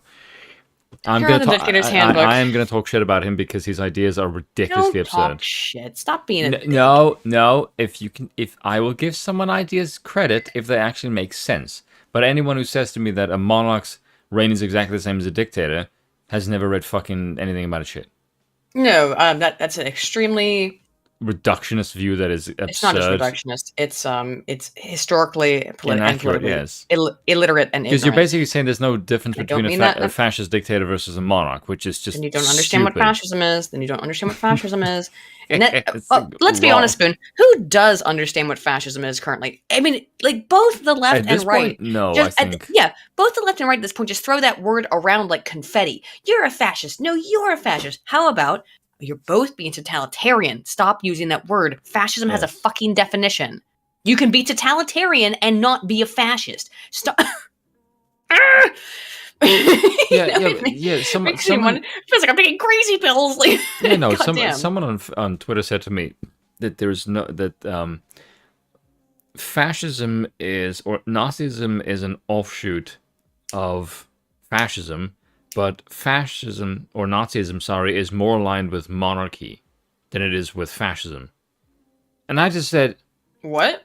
yeah, I had the same reaction. I don't want to. Sorry, my brain crashed and restarted like a shitty Dell computer. Go ahead. Yes, I just said I don't want to talk to this person anymore because you're a moron. You Well- just said Nazism is closer to monarchy than fascism. Let me ask you a question. What is fascism? Where does the word derive from? What does it mean? Where does the word fascism, fascismus, where does it derive from? From what word? You said this to me a couple of days ago. Faces. Yeah, people. Faces is a bundle of sticks. And what that, That's also a certain not other that F kind, word. not that kind, not that one. But the idea It of describes the anyone that's into it, fasces, though.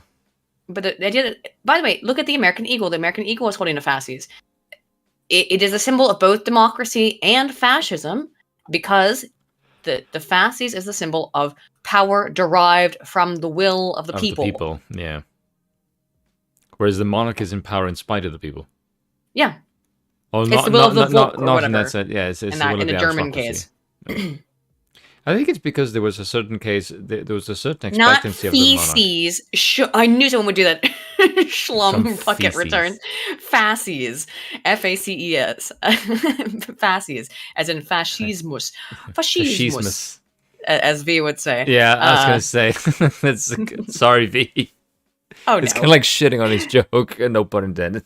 Just stealing it from him. That's all right. That's okay. Gypsies, he's used to it. He lives in Romania. He's familiar with gypsies. I'd like to get V on the street sometime. Oh, he's a great guy. Yeah. He's let's actually see. way nicer than he presents himself. Because V is legitimately a nice guy. No, because He's a like good person. V is such a piss taker on his streams, and I like that because like he gives me shit if I talk to him on his stream, and I quite like that. And then if you speak to him one on one, like he is such a nice guy, and like Yeah. it's so weird because on his stream he's quite like punchy and He can aggressive. get a bit aggressive, but yeah, Yes. V's legitimately good peoples.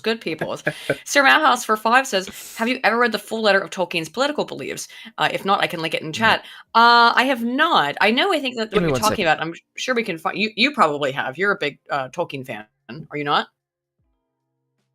I'm pretty sure Spoon is like a huge fan of Tolkien, so I think Spoon's gonna go get it. He might actually be getting a physical copy from the sounds of it.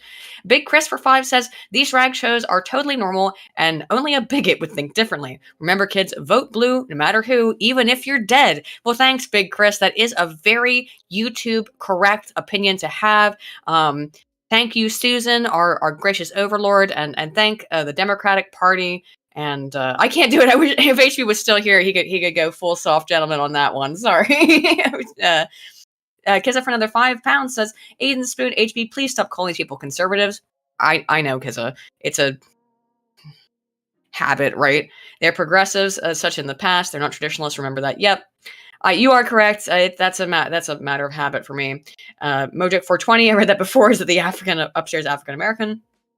Shatterhand of the Naked Truth for 5 says, Aiden, we Christians were right about Harry Potter corrupting the youth. We're always right, Aiden. Remember that. We're gonna know about that. Get into Harry Potter for a minute. Yeah, we're gonna get into Harry Potter for a minute because there's something really funny about Harry Potter. Okay. No. No, to the person who said that. No, but like, okay. how do you feel about Lord of the Rings? Me? No, like to the person who wrote that, because I feel like Lord of the Rings is sort of somewhat in the same realm of fantasy, but it doesn't have that same. I think it's wizardry. You think of Warlock, but you don't think of Gandalf as the same kind of malicious influence on the youth as much as Harry Potter. I don't know why. Lord of the Rings is the English mythos, cultural mythos that Tolkien invented because of the lack of the history that had been lost over the thousands of years. Sounds like Tolkien was an anarcho-monarchist, was he? Tolkien? Apparently, some of the chances. He was definitely a monarchist, and I think you could probably describe him as an anarcho-monarchist from what I've read of his positions. Yeah. The person who said, "Don't care about Lord of the Rings, get out of my chat." If you don't care about Lord of the Rings, you're terrible people. No, it's just such a good movie, though. Don't leave. Because I was about to read, Shatterhand gave us another 5 and said, Aiden, we Christians are right about Harry Potter corrupting the youth. Oh, right, but I did read that. Sorry. Yeah. That's what I just read. Most Christians don't think badly about it. Oh, that's probably why. Maybe. It's because it's a good movie. Yeah. Spoon, read the letter. What am I reading? Oh, the letter from Tolkien. But someone wants me to read that? I don't know if we're going to get to it. We should read it no matter what. I have not read this letter. I should get paid to read, by the way, because I have the voice of a... Right, everyone's told you this is go read for Audible or whatever and make a bunch of money. Kiss us for 5. Ask the chat that, by the way, if as a hypothetical. Everyone's gonna say yes. I'll just chat. No, because what a complicated poll. Should Spoon read things professionally? Thanks for that, by the way. Yeah, because my reading voice is quite different from my voice of my YouTube channel. Because in the YouTube channel, I'm kind of cranked and amped a little bit. Mm-hmm. But if I read, then the tone is more relaxed, shall I say? I don't want to say professional because that's very vague. It doesn't really mean anything. Well, it looks like it's a strong yes, although your mom's gay. is coming in as a strong I like the way you wrote second gay place. Isn't like an Irish way. Oh, it looks like your mom gay has taken the lead. Way to ruin the poll, by the way, by just being a fucking fight roll. Kisser for £5 says, Aiden, Walsh is popular thanks to your friend Destiny, so it's all his fault. That's, so he should. That's true. He should apologize for that along with Hassan Piker. I don't think you can really... There is an element of truth. Look, yes, Destiny platformed Walsh, but you can't blame Destiny for what Walsh became. I don't think... Look, Destiny has been very critical of Walsh, okay? So I don't think that's fair. I know where you're coming from, and I know that yes, Walsh was created as a... Walsh does look at Destiny like his sensei, though. No, he used to. He hates... He's like openly called for Destiny to be deplatformed. Oh, really? It's gone that bad? Because Destiny is a... Don't you know that Destiny is a far-right Nazi now? Oh, for God's sake, please Because he has... Because he doesn't want, for example, he doesn't think it's necessarily fair for transgender men to transgender women, to compete in women's sports, that kind of stuff. Yeah. Destiny has sane takes, and the left calls him a fascist for it. No more proof, if you don't need any more, that these people have that the word fascist is nothing more than a cudgel with to beat your enemies. It means nothing. I'm so fucking... If someone uses the term fascist, I basically just turn my brain off. Like, anything else you're going to say after this, if you're calling someone a fascist because you don't agree with them, almost without question, whatever comes after that word or before it is incomprehensibly fucking stupid. Someone said, and we are all dumber for having listened to it. Huh? What's the first paragraph? What? Link me what I'm supposed to be reading. Where is it being... where's it linked? Yeah, I'm not sure. Let's see. If the Tolkien document, sorry, I can't recall who brought it up now. If you wouldn't mind posting it in the chat. If you can't post it in the chat, if you're in our Discord, and if you are not in the Discord, the link is down below. If you would like to post it in the Discord, and post it in, let's say, we're live. So the post the podcast chat. podcast live chat. If you've got the link to that there, we'll be able to bring up the Tolkien document. And then Kizza for another £5 says, on the freedom of speech argument, here's the nuclear argument.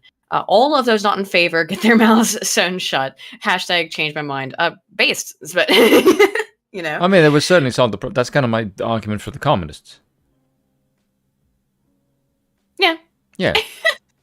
I mean, I even said this on the Lotus Eaters. I said to them, I'm in favor of the communists getting the guillotine, basically. Because I said that if you have people that openly want to subvert your state, why do you tolerate them? Like, that doesn't make any sense to me. And even Sargon just said, well, if you are a liberal democracy and you have people in your society that are openly trying to subvert it, then... The problem of progressive tolerance, and by that I don't mean progressive in the political sense, I mean the tolerance always progresses. You always have to tolerate more and more more, and it never, ever stops. That means you have no values. It's the Enlightenment. It's the Enlightenment of that we're always moving forward. It's this fundamental flawed belief of the Enlightenment philosophers that we're moving in this positive direction towards some, enlightened end of history goal. Kind of what, yeah. With the end of history, but that's not the freaking case. You can absolutely move backwards. Evolution actually doesn't always move.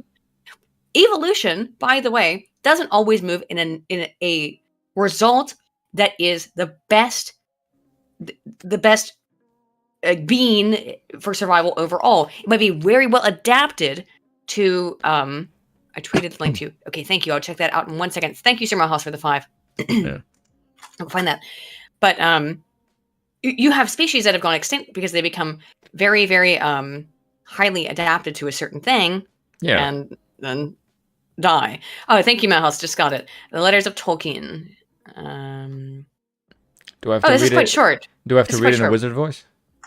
Oh, please do. Actually, Spoon, here, read this in your best. Hang on. I need to. Serious. Hang on, don't do it just yet. Just don't do it yet. Wait. Give me a moment. Wait. I'm not gonna read it like my own normal voice is good enough. Hang on. No, it's instructing me to read like a character, for God's sakes. Can I can I play some music in the background? Well, doesn't the stream have music as it is? Oh, yeah. Probably. Shit, I was gonna put on some Shire music, but while you read it. Basically music from like Oblivion. Just play this. Just play this in the background while you're reading it. Turn the regular background music off and just play that a little bit. I don't even know what the background audio is. It's some okay. No, what am I playing? Stuff. While you read Tolkien's letter, just play that some of that music I sent you. Put that ambiance on in the background so we can really get in the vibe. You know what I mean? What did you send me? Music in the hold on. Chat. This video contains content from UMG, who has blocked from display. Oh, never mind. Don't play it then. Never mind. I'll just do it. Do. See, look, your mom's gay won by 65%. You're ruining this, by the way. All right, good. I'll do far over the misty mountains. Let's see. My political opinion lean more and more to anarchy, philosophically understood, meaning abolition of control, not whisked men with bombs, or to unconstitutional monarchy. Fantastic, by the way. I would arrest anybody who uses the word state in any sense other than the inanimate realm of England and its inhabitants, a thing that has neither power, rights, nor mind, and after a chance of recantation, execute them if they remained obstinate. Damn, okay, based organ. If we could get back to personal names, So hold on a second, make this friggin' bigger, because it is...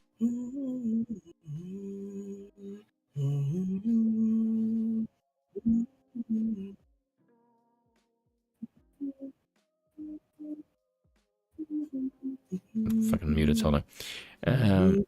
Sorry. I think you muted while I was humming that the whole time. No. It was the. I was trying to provide fucking ambiance. I was trying to make this. Heavens! Continue. Yeah. If we could get back to personal names, it would do a lot of good. Government is an abstract noun, meaning the art and process of governing, and it should be an offense to write it with a capital G or so as to refer to people. If people were in the habit of referring to King George Counsel Winston and his gang, it would go a long way to clearing thought and reducing the frightful landslide into theocracy. Why is theocracy rendered in that weird way? Or theocracy, sorry. Anyway, the proper study of man is anything but man, and the most improper job of any man, even saints, who at any rate were at least unwilling to take it on, is bossing other men. Not 1 in a million is fit for it, at least all those who seek the opportunity. Basically, that's him being against democracy. Well done. And at least it's done only to a small group of men who know who their master is, being God. And the medievals were only too right in taking nolo episcopari as the best reason a man could give to other for making him a bishop. Give me a king whose chief interest in life is stamps, railways, or racehorses, and who has the power to sack his vizier, or whatever you care to call him, if he does not like the cut of his trousers, and so on down the line. But of course, the fatal weakness of all that, after all, only the fatal weakness of all good natural things is in a bad, corrupt, unnatural world, is that it works and has worked only when all the world is messing along the same line, or same good old inefficient human way. The quarrelsome, conceited Greeks managed to pull it off against Xerxes, but the abominable chemist and engineers have put such a power into Xerxes' hand and all ant communities that decent folk don't seem to have a chance. We are all trying to do the Alexander touch, and as history teaches, that Orientalized? That's a word I've never read in my entire life. Yeah. Alexander and all his generals. The poor boob fancied, or like people to fancy, he was the son... Sorry. Dionysus, and died of drink. The Greek that was worth saving from Persia perished away, and became a king of Vicky Hellas, or frightening Hellas. Or fighting Hellas. I'm butchering all these Greek names because this is not something that I read, by the way. Which do not fight, taking Hellenic honor and culture and thriving on the sale of the early equivalent of dirty postcards. But the special horror of the present world is that the whole damn thing is in one bag. There is nowhere to fly to. Even the unlucky Samoyedies. There we go. I suspect have tin food and the village loudspeaker telling Stalin's bedtime stories about democracy. Well done. Yeah. And the wicked fascists who eat babies and steal sledge dogs. There is only one bright spot, and that is the growing habit of disgruntled men of dynamiting factories and power stations. Sorry. Yeah. I hope that encouraged now as patriotism may remain a habit, but it won't do any good if it is not universal. Well, cheers and all that, you dearest son. We are born in dark age out of due time for us, but there is this comfort. Otherwise, we should not know or so much love what we do love. This is so not an English style that I'm used to reading, which I'm cocking it up so badly. I imagine the fish... It's 100 years... Well, it's probably about 80 years old. I imagine the fish out of water is only fish to have an inkling of water. Also, we still have small swords to use. I will not bow before the iron crown, nor cast my own small golden scepter down. I have the oars with winged words hidden... I don't know how to pronounce the weird things written there. War adders. Biting darts, but make sure of the mark before shooting. It's the very last sentence. Oh, I don't know. I mean, Hilden Nadron.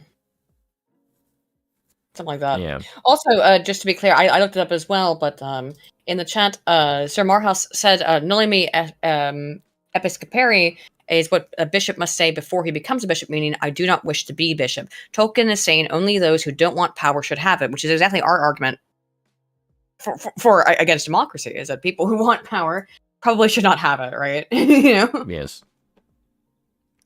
Yeah. Well, who chooses to become... chooses to run for positions of power within a democratic system tend to be those probably not well suited for it. Yeah. Michael Malice said the problem with democracy is those who need leaders are not fit to choose them. Yep, exactly. Which is very good. We've made a good transition into reading the hilarious article. That Oh god, yeah, and this one I won't fuck up as much because it's a lot less intelligent. I don't know if we're going to get to any of the gun grabber stuff tonight, guys, but It's more but retarded also. this is so funny. I think there's no way we don't read this. Is it the interview? This is the interview. I have the book Interview open is right now on my fucking computer, bad. and I can read you parts of that too because it's really funny. No, Robert, it's not that the king should not want to be king. It's that the king is chosen because, well, it's a hereditary line. The king is also trained to be noble, whereas in a democracy, anyone can get into office. The power system is public, which is horrifying because then any old scruffy twat can walk in. It means who's going to want that position. It's one of the things that Ironically, people like Walsh. One of the things that I've looked into in the past, for example, and I've gotten some kickback from people because a lot of people like cops. I know why they like cops because police, by the way, are a good thing for society. Ultimately, you need, I think, on some level, I think that maybe a community watch would be better than an official police force because of the things. I don't agree with that sentiment, by the way. You don't agree with the community watch? No. The absolute power corrupts. Absolutely, I disagree with that. Yeah, I have it because it depends on whom, and it does depend on a couple factors. Yeah. Absolute power corrupts absolutely if you have sought out the power. Also, if the power is a burden, I don't think that's the case, and I think that's a lot of our argument is that the power is a burden that you have to wear. If it's a crown of thorns, in a more religious sort of sense, because I think monarchy does require religion to kind of work properly. How do you stop another commodus, a desert eagle? Unironically, that's what we say. Is that like, look, the way you stop Commodus before is, you're gonna have to take over. Would you like to read through this interview because it's hilarious? Yeah. Also, should I play Sandifer because they identify as a lady? Now, Sandifer. You have more balls than he does, by the way. Well, Sandifer. Well, thank you. Well, I get. I know that's a compliment, but okay. This guy. By the way, I looked up this publication, by the way, just to see their bias, and their bias in the first one came up was hyper partisan left, which explains a lot because they're fucking morons. Yeah, current affairs, yeah. But yes. I mean, this was a neo-reaction, a basilisk, essays on and around the alt-right. Which, oh my god, guys! Like I said, the first chapter tells you a lot. The first chapter. This was published in 2018 or 2019, I believe. This book. What the hell? Why can't I load this? This article was published just a few days ago, though. And Ground News tells me that current affairs is left. It doesn't say hyper-partisan left, but that's what Ground News listed as. She has taken a deep dive into the thoughts and writings of the so-called neo-reactionary movement, or the New Right, a tendency highlighted in a recent Vanity Fair article by James Pogue, who reported from the National Conservative Conference. Pogue argues that there is a new tendency in right-wing thought that is influencing some prominent Republican candidates for office, including J.D. Vance of Ohio and Blake Masters of Arizona, both of whom have close ties to Peter Thiel, the PayPal billionaire, and also rather mysterious and lesser-known public intellectual by the name of Curtis Yarvin, a.k.a. Mencius Moldbug. Is this fringe intellectual tendency that can be ignored, or a budding movement? Sandifer spoke with editor-in-chief Nathan J. Robinson on the Current Affairs podcast to sort things out. This interview has been edited and condensed for grammar and clarity. Oh, of course it has. So, I will take am I Robinson, am I? I think you'll be Robinson. Yeah, I'll be Sandifer. Yeah. I'm Elizabeth, right? I identify as a woman. Okay. Okay. All right, there we go. My name did not used to be Philip or anything. So Elizabeth Sandifer, I need you to help us understand this neo-reaction. You're not going to get that, by the way. Tendency. Can you discuss what it is? No, you can't. Neo-reaction is one attempt of. Should I put on a voice? I feel like that might be annoying really quickly. No. Your voice is probably deeper than theirs as well. Neo-reaction is an attempt of modern far-right philosophy. We can just go ahead and call it fascism to create an intellectual basis. It was formulated by Curtis Yarvin, who writes under the pen name Mencius Moldbug, or formerly wrote. The artist formerly known as Moldbug. These days, he uses his real name, Curtis Yarvin, but I still think of him as Moldbug because that's what he was going by when I wrote about him. Yarvin has been quite influential on a number of key people. He has demonstrably huge influence on Peter Thiel. We know he's got influence on Blake Masters and J.D. Vance, as that Vanity Fair article. Well, they say they cleaned up the the grammar article is spelled wrong. Is that artically? Is that artically? There's a makes few, clear. by the way. Huh? There's a few mistakes I've read. I'm sure. We have very strong evidence that he's had influence on Steve Bannon. Proofs. He's just a guy, but a lot of people look at as kind of an intellectual light. He's been on Tucker Carlson show. Oh no, which did a fair bit to mainstream him. He was on once, by the way. Yeah. On Tucker. That tells you a lot, by the way, if they say that. Oh, look again. This is a freaking hit piece. Let's just be honest about what it is. Yeah, but a fair bit. One episode of Tucker Carlson amounts to a fair bit, so that tells you they view Tucker quite highly. A fair bit. They did say he's been on Tucker's show, which did a fair bit to mainstream him. So a lot of people look up to him as something of an intellectual light, which is interesting if you actually read any of his work, because, well, I call him outright stupid in my book. Yeah, we're going to get to that, and I'm gonna largely stand by that. You will notice this person doesn't actually give any indication of why Curtis Yarvin is actually stupid. I will go to their book. Right? Let's read why Curtis Yarvin is stupid. Actually, I would like to read to you first. They do almost cite it word by word in this article, but I would still like to show you, read to you the element of, huh? You can read, by the way. Yeah, no, hang on. I gotta find it. It's at the, whatever. It's at the conclusion. The conclusion, the second to last, I'll just read it. These are the second and last articles in this entire book, which is just a collection of essays. This is their magnum anus. They might call it their magnum opus, but I'm going to call it their magnum anus because it's stinky. Here, quote, to be clear. Full of shit? Yeah, because it's full of shit. To be clear, my contention is not merely that the alt-right is stupid, nor even that its individual adherents are. It is, and they are, but the problem is more fundamental. The alt-right is stupidity. By the way, you might have wanted... I don't have the print version, so maybe that is italicized in the print version. It is the elemental particle of which every part is comprised. To engage in alt-right thinking, and we're going to get into what they say is alt-right. It's literally anything they don't like. We're that kind of level of thinking of everything I don't like is alt-right. I'm a little baby. I mean, literally, this is like, you act like a child. Okay. To engage in alt-right thinking is to turn oneself into a vacuous skin suit animated by raw stupidity. There was literally not a single shred of non-stupidity in the entire thing. Mencius Moldbug, stupid. Milo Yiannopoulos, stupid. Donald Trump, Peter Thiel, Fox Day, stupid. Neo-reaction is stupid. Race realism is stupid. Austrian economics is stupid. By the way, they cut that part out about them calling Austrian economics stupid in the interview. Hashtag MAGA and Pepe and the Daily Stormer, interesting that you put all those together for no apparent reason, are it's basically stupid. Just lumping everything that they don't agree with into stupid. Yeah. Even Nick Land is only not stupid to the precise extent to which there is a possibility that what he is doing is some elaborate game, and frankly, even that sounds pretty stupid once you say it out loud. Every single detail of every single aspect of this entire cratering shitstorm in which the human race seems hell-bent on going extinct is absolutely fucking stupid. Nothing follows from this. In all likelihood, literally. We cannot define ourselves in contrast to this tendency and move on because to do so is still to build on a foundation of abyssal stupidity. The event horizon has been breached. There is no longer an outside. A thing cannot be unknown. The only solution is to never encounter these ideas in the first place. That means ban thought. Don't look now, it's too late.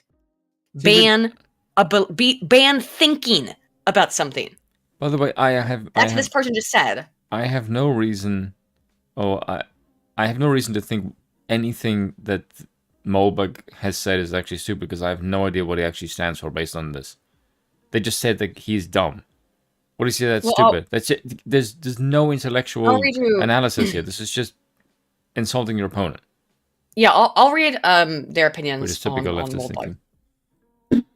Okay, here we go. Where does it start? Where does it start? I think there is a long tradition of right-wing philosophy.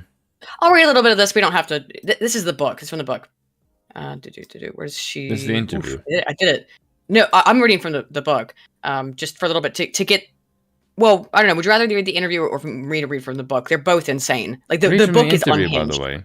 Okay, let's read from. We'll do the interview. It's in front of people. Right, it's in front of people. Sorry, dude. Where was I? I think there's a long tradition of right-wing philosophy. Okay, yes. Yeah, I think there's a long tradition of right-wing philosophy, in quotes, that's really popular among right-wing nutters. And as soon as it gets outside of that little bubble, it gets absolutely shot to hell by other philosophers. And I think to describe Yarvin in terms he would probably take as a compliment, and I mean, and I very much mean that as an insult, he's kind of a modern-day Ayn Rand. I don't know why that's offensive. Because they think it's an insult, because they hate Ayn Rand. Of course they do. So his broad Very philosophical misogynistic of them. I know. His interesting. So his broad philosophical idea is he's just really obsessed with order. He thinks that order is the absolute best thing that can happen. Chaos, unruliness, rebelliousness, all of these things are inherently very, very bad. Yeah, That's because they they are. are. they Like, are. imagine having a Chaos. society. Chaos is bad. Yeah, imagine having a imagine- society full of chaos, unruliness, and rebelliousness. How long do you think that society will last? Yeah, this person is saying chaotic, unruled society, a complete rebellion is good. No, not if you want to have a functional society. Yeah. Chaos is not good.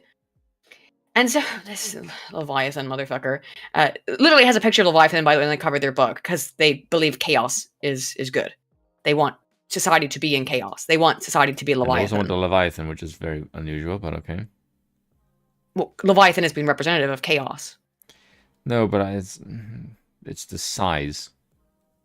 Yes, Leviathan and is then massive, and there's a massive amount of chaos is not good for a society. Yeah, there's other meanings for Leviathan, but in this case, that's why it's on the cover.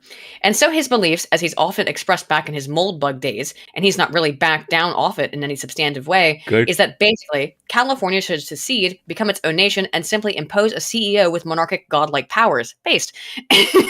At the time, he suggested Steve Jobs would be a particularly good pick for the absolute monarch of California, and that the purpose of owning California and running it as a corporate monarchy is explicitly for profit. Okay, here's a poll. Ask the people in the chat right now. Chat, if you could hypothetically get rid of Gavin Newsom in California right now and do away with the democratic system and make Steve Jobs make it Elon Musk. No. Oh yeah, let's say Elon Musk is the CEO of California. Yeah. And would you rather have Gavin Newsom or Elon Musk? I'll do a poll. Yes. Basically, Elon Musk is maximizing California's profit. Who do you think would make a better ruler for California? Not governor, ruler. Who would rule California better? Gavin Newsom or Elon Musk? I don't think anyone in the chat would say Gavin Newsom. We'll just say we'll see. I mean, you never know. Anywho. I think the people who say Gavin Newsom would just be trolling.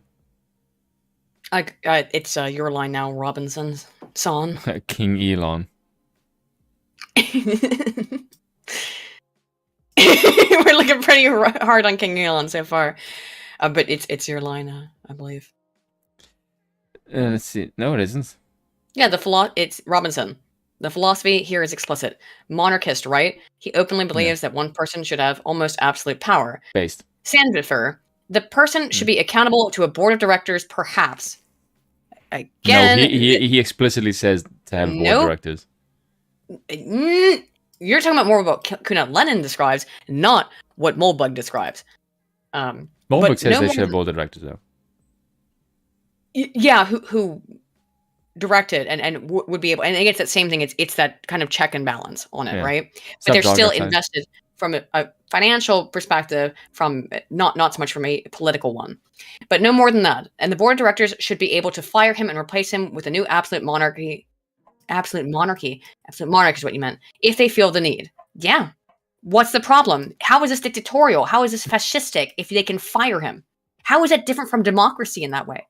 Is it a smaller group? Yeah. And he's fired because he's incompetent. Yes. And a smaller group who are invested in this financially, not politically. Yeah. He's very clear on that. Again, back to the more satirical Moldbug days, he actually advocated for Stuart restoration in the UK, the rolling back of the Glorious Revolution and undoing of William of Orange's takeover, and the reign of William and Mary to put back in the hands of the Stuart kings. Seconded. I don't know why that's bad. It's basically restore the rightful kings. Yeah, he thought the Whiggish democratic turn was a fundamental mistake of history that should be undone. Again, this is him in his older satirical mode. He's not being satirical, I That's don't not think, satirical, there. by the way. Yeah, I also I thought think that he's was being quite freaking serious about literal, that. yeah. Why is he being satirical when he endorsed or appeared to endorse human slavery? Oh my god, I feel here like we go. I feel like the distinction there needs to be quite ironed out, because appear to or actively endorse is quite different. This is the thing, right? This person who this Robinson guy read It's like disingenuous as fuck. no, both of them are disingenuous, but read something like, oh, Moldbug, I don't know anything about him. Oh, he endorsed slavery? No, not really. He explained slavery as an idea. It existed, so why are we pretending it didn't exist? Sandifer says, this is the problem with his semi-satirical clickbaity mode of writing. He does funny, somewhat satire and clickbaity stuff. That is true. He doesn't seem to make a huge distinction between employees and slaves in his philosophical system. I said before, that's how the anti-capitalist view society. I'm going to say that's your Sandifer is a communist, by the way. Isn't that your view? Yeah. Isn't your view that's projectionist shit? Elizabeth, isn't that your view? That being an employee is slavery? If you don't own a part of the business, that's your view, Sandifer. By the way, Elon pays his employees in stock. So that's owning part of the company. Just saying. He certainly seems to believe that outrighted indentured servitude and ownership is an acceptable arrangement. Nope. That's not really what he says. And he sure did overtly say that black people are genetically predisposed to make good slaves. Can we explain that line and what Moldbug actually said? Yeah, sure. Would you like to start? Well, he basically said, like, if you look at it biologically speaking, they would make the better slaves. That isn't a moral judgment of saying that they should be, just saying that if you were going to choose slaves, they would be biologically your best physically capable. Because black people tend to be, black men in particular, tend to be very physically strong. And this is not a judgment or anything. They tend to be very physically strong, tend to be taller. So if you're going to want to enslave a race of people, wouldn't you want to do labor? Well, why do you think they picked Africans? You know what I mean? Yeah. They first of all, they could knock over their societies and enslave these people. They had the capacity to do that. And let's be clear, slaves have existed for all of human society, and they still do right now. To this day, there are slaves on this planet. There's more slaves now than there has been. Yes, by pure numbers, there's more slaves now than ever. So, but also, the slavery argument that people don't seem to understand is that the transatlantic slave capacity is a minuscule fraction of the overall slave trading of humanity. Because before, like Thomas Sowell says, I'm thinking one of his books, can't remember now which one, is that before, people would just enslave their neighbors. That was the vast majority of human history. Because they're difficult to transport. So you would enslave people next to you. And Moldbug's argument is that if you're going to enslave people, which Moldbug is completely not in favor of, he's just explaining why it happened. Yeah. The best. If you're going to enslave or create an indentured servant class, would you rather have it be to do manual backbreaking labor? And again, slavery is evil. Slavery is to me, it's really hard. Besides killing somebody, slavery is the absolute worst thing that you can enact. Maybe worse than killing somebody, honestly, because it's a total violation of liberty. Slavery is the greatest violation of my moral values, right? But with that in mind, if a society is going to do that, as every society on Earth has done, well, Spoon, you put yourself in 1400 Europe. Would you rather enslave, and you already have indentured servants, of the Irish, people who live around you, or these black tribes people who are physically very strong? Yeah.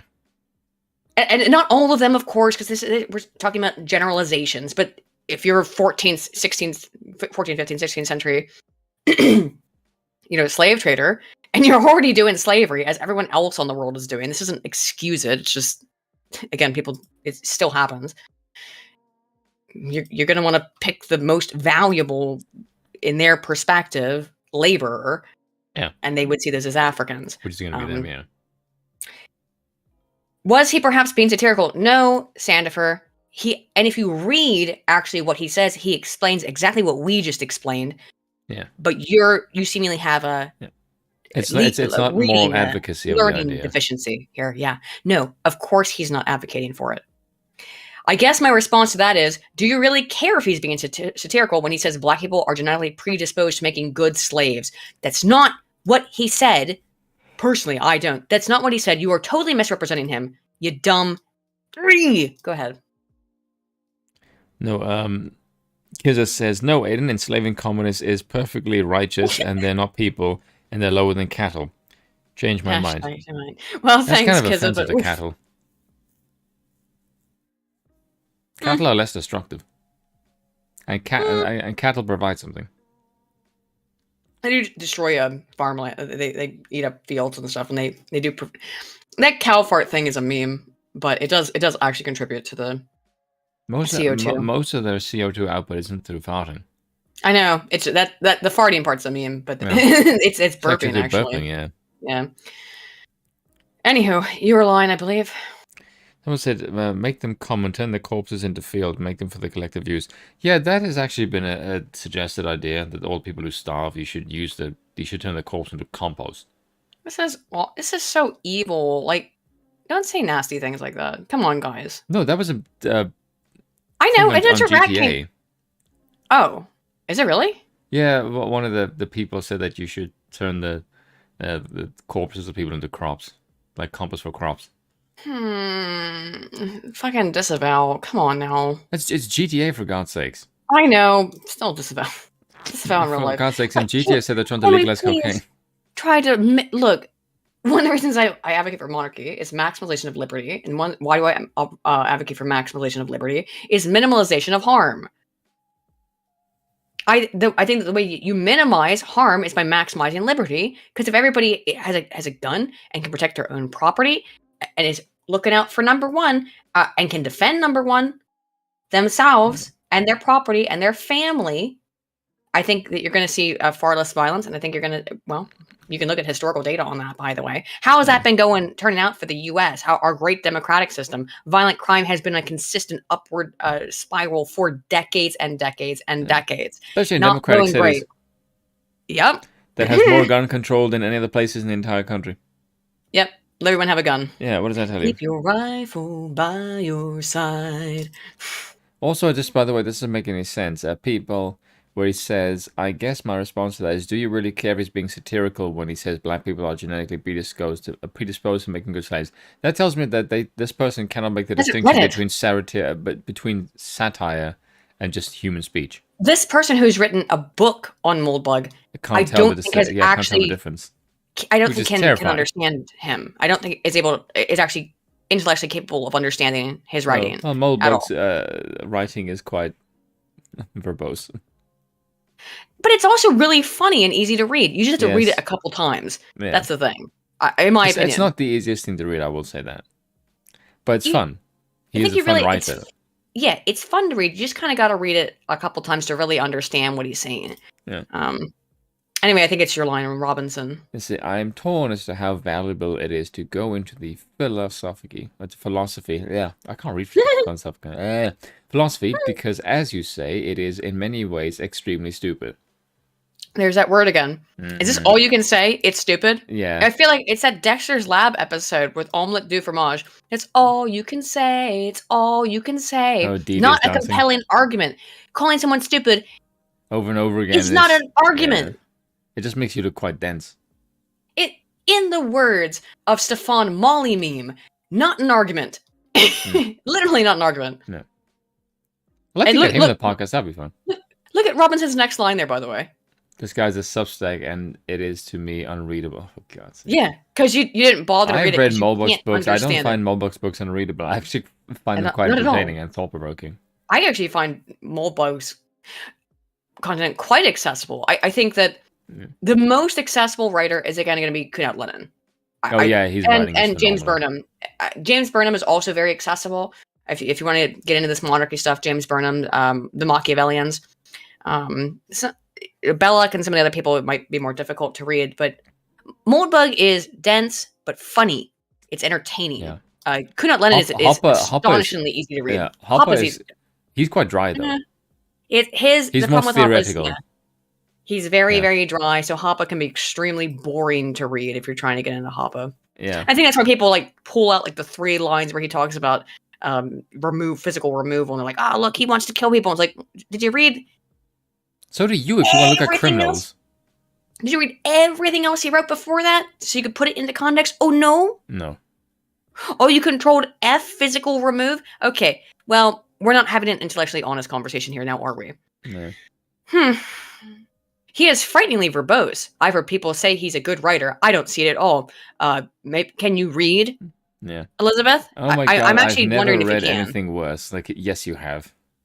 Uh-huh. To say Mulbach is the worst writer is to be just either disingenuous or you're just a fucking idiot.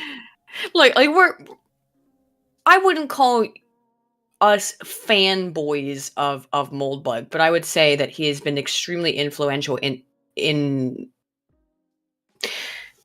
guiding sort of my political journey, right? Over the last 5 years. It's not new. Yeah. It's 6 years, you know. Just I influential. I think the phrase fanboy isn't really applicable to us because I think fanboy is someone who just like worships them. Mm-hmm. And I don't think I've ever looked that's at not anyone true. as any like worship. I think it's because No, I I just don't respect him. Yeah. No, I like, respect the shit out of him. Yeah, I've never found anything about Mulbug's thing that I actually disagree with.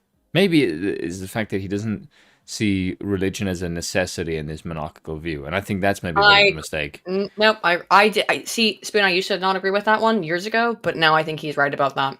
I absolutely think it's correct. It's because the reign of the monarch has to come from God. It has to be outside of this mortal coil. Oh, when someone asked him, does the monarchy need a state religion? And he said, I don't know. Yeah. Yeah, and I think, no, I disagree. I think there needs to be one, yeah. It needs to be Christian. Right. Okay, so you and I do agree then. Yeah, Yes. yeah, okay. Right. Lost my train of thought. Yeah, right. Right, as someone who's written a number of books, we're going to get to your books, Sandifer, and at least has a modest amount of popular acclaim. Do you want to know what's... Hey, chat, I'm going to ask you a question. What do you think that the person in this conversation who's talking shit about Moldbug, what do you think they have popular acclaim for, by the way? By the way, King Elon won the last poll. Susan will let me make a new one. So what does... 95%. Who is the 4% who voted for them? You're an idiot. Claimed for. Is it... Okay, so let's say it is for philosophy. Adam and Sitch have their hearts in the right places, but they're barely above lo-fi. Yeah, the thing is with Adam and Sitch, I have no problem with Sitch. Adam I do, because Adam is an intellectual Neanderthal. No offense.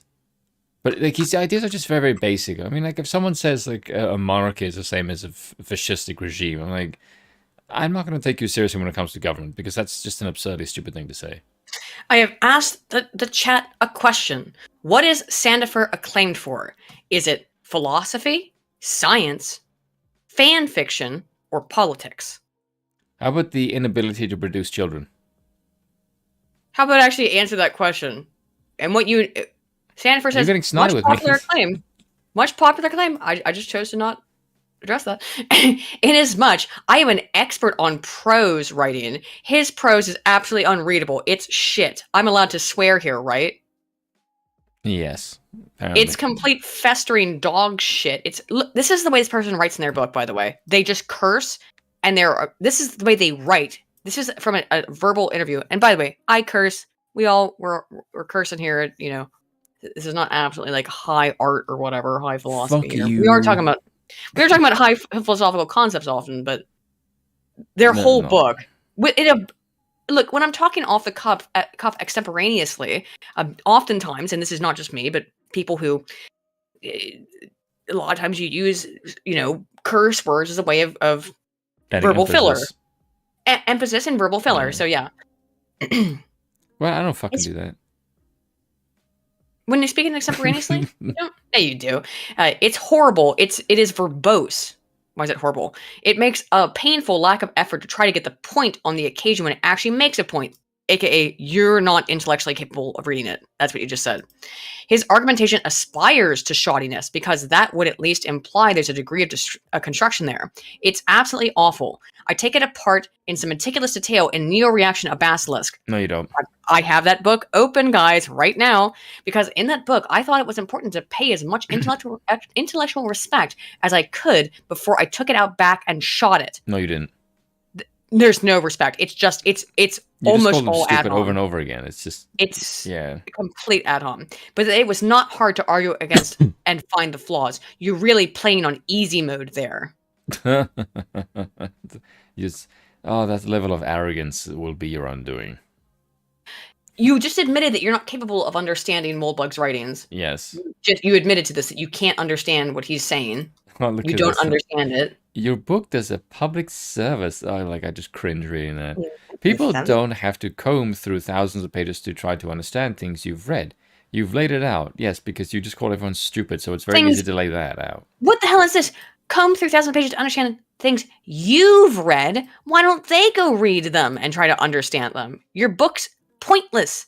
I'll make this fully explicit. I cannot encourage you enough not to bother reading this. You have something better to do with your life, clipping your toenails perhaps, staring at a wall, many small crimes that only do a little bit of harm.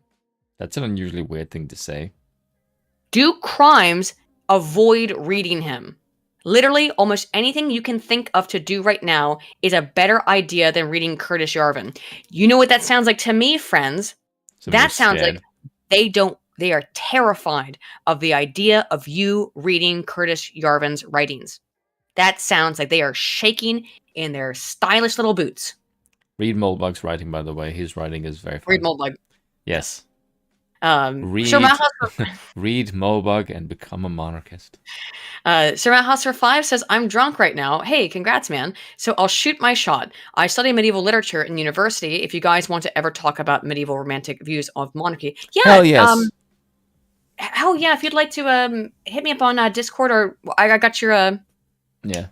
DM me on Twitter. Sometimes when we aren't I drunk. have to accept your DM because I have DM set to like I have to accept people. But DM me on Twitter, Marhouse, and we'll see. That would be a really fun stream, I think, to set up. I would love to pick your brain on that. Is it Oh my god, Robinson's next line. Listen, let's see. I felt a certain kinship with you, gay. Ew woo. Yeah. One of the things I do is for current affairs is read right-wing books and review them. You clearly don't do a very good job of You that. read them though, or do you just kind of look at them and bitch? Some of us, because of what we can only be described as poor You life. say that again. What? Just because the aggressiveness was very pristine. It's like all you do is Some just of us. skim them and bitch. Yeah, skim them a bitch. Some of us, because of what can only be described as poor life choices, find ourselves in careers where it is necessary to read these things and describe them for other people in hopefully more entertaining and efficient ways. Don't read Moldbug. This person is telling you, do not read Moldbug. Do not read Nick Land. Do not read Yudkowsky. Do not read these people's actual work. Read this person's insane rambling interpretation of their work, and it's a real trust me, bro. By the way, have you noticed so far? We have no idea what the fuck Curtis Yarvin actually thinks. We have no idea.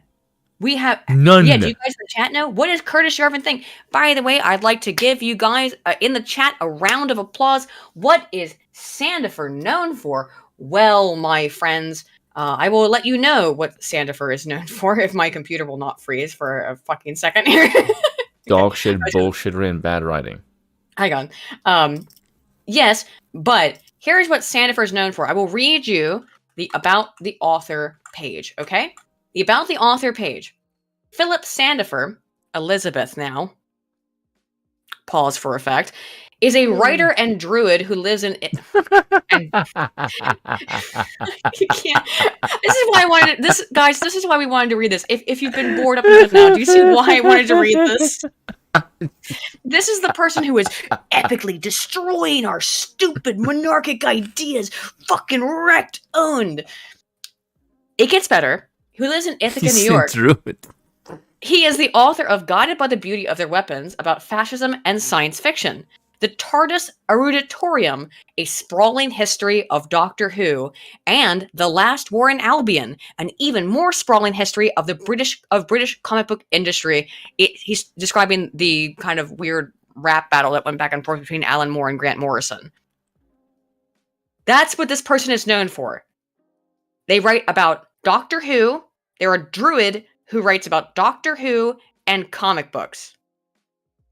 Now, I would like to read you, in comparison, this person's description of Eliezer Yudkowsky. Eliezer Yudkowsky, well, I'm going to describe what he wrote here. But this is their scathing opinion. And by the way, remember, they've read all these books, and they're translating it for you, the reader.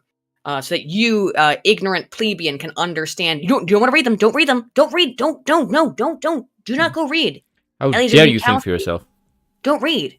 Let them describe. And here's what, she has to say.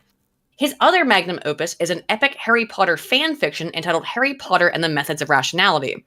That, while obviously sounding completely ridiculous, can't really be condemned in stronger terms than, at least it's not worse than Atlas Shrugged. Harry Potter and the Methods of Rationality uses the framework of Harry Potter and the story to explain the scientific method in a way that is accessible to lay people.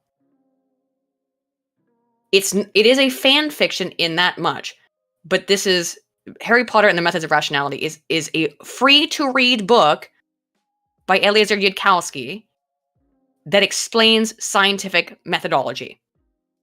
In this, he applies his literary Bayesianism to a variety of children's fantasy plot logics in ways that are in turns amusing, and especially when the line between Yudkowsky and his reimagining of Harry Potter as a rationalist child prodigy is at its thinnest, genuinely affecting. Because again, what Yudkowsky does is, instead of it being a magical world, Harry is learning about the rational world. That is Sandifer's scathing critique of Yudkowsky's Harry Potter way of describing rationality and scientific methodology. Meanwhile, Sandifer is most well known for writing Doctor Who fan fiction, actual fan fiction. I don't mean like explaining rationality and science through Doctor Who, just writing Doctor Who fanfics. And there's a lot of them, by the way. Kiss It for £5 says, so Aiden, I picked fanfiction for 200. You owe me 200 pounds. Also wondering if you're a RuneScape player since they claim to be a druid. Just curious. I don't know if they're a RuneScape player, but maybe. I just wanted to put this into perspective for you, that this is the person who is giving this scathing, this absolutely devastating critique of the stupid idiot Mencius Moldbug, aka Curtis Yarvin, is a Doctor Who fan fiction author who critiques other people for using fantasy as a way of explaining science. When I fell on this rabbit hole, friends, I was pleased as punch. Just like, wow, you couldn't write it. It's stranger than fiction, isn't it? It's stranger than fan fiction, even. Oh, shall we continue? Sorry, it's so funny to me, Spoon. Are you alright? Spoon? Hello? Did you die? Oh no. Maybe he walked away for a minute. This guy told me that. Hang on, what the heck? Did he leave? Now I'm all alone. Oh, chat, now it's just you and me. What's going on? Now Spoon's not here. Let's say nasty things about him while he's gone. Tee.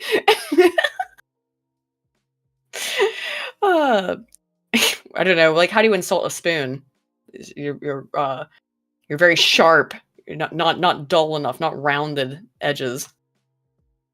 What the fuck has he gone off to? He's not muted. He's not talking to me either. I can't hear him either. So he appears to have wandered off.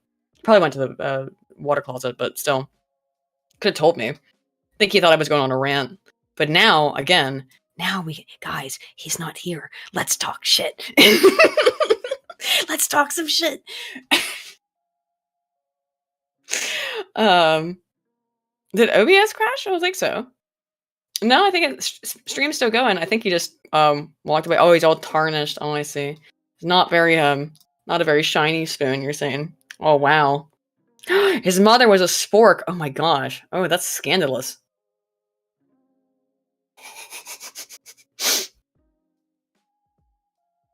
Not as much of a man as a grapefruit spoon. He's a teaspoon, not even a tablespoon or a soup spoon. I think he'd like to be a teaspoon because tea is very British. He'd like that.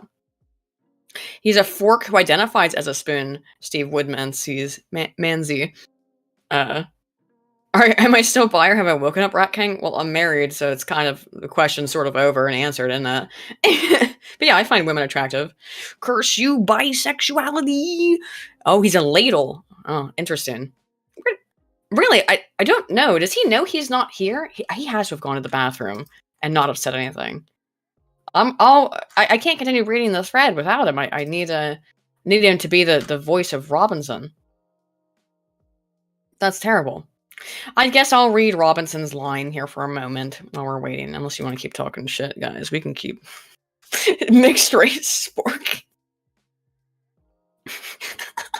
Never live up to his ladle ancestry. Robinson says, it was kind of a shock to me when I started to dive into the collected works of Moldbug. Did you? It doesn't really make any attempts to be convincing in a very logical way. Did you try to?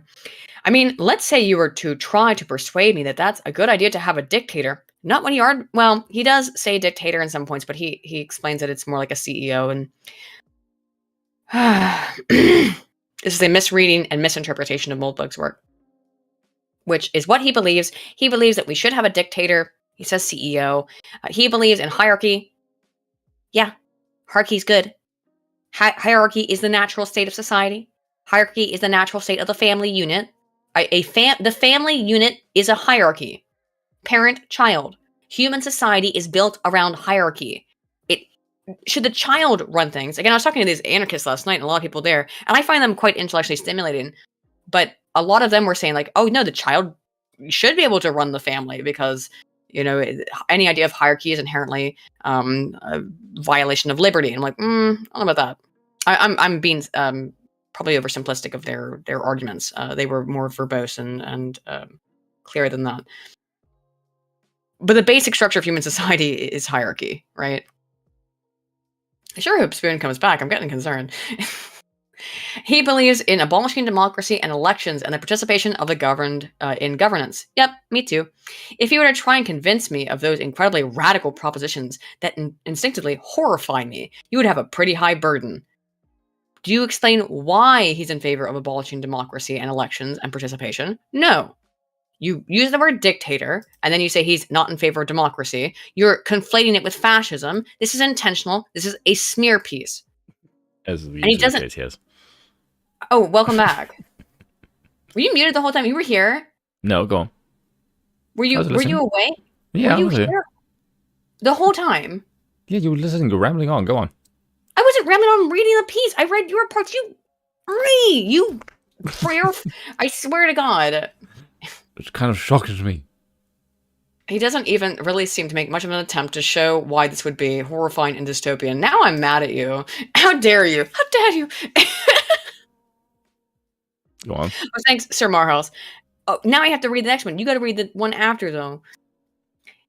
It reads hellishly dystopian. You could write a really good cyberpunk dystopia off of the ideas espoused by Curtis Yarvin. I may or may not be working on that. Oh my God, he's writing. They're writing they're writing fan fiction. Again, this is a fan fiction author. They're writing Moldbug fanfics.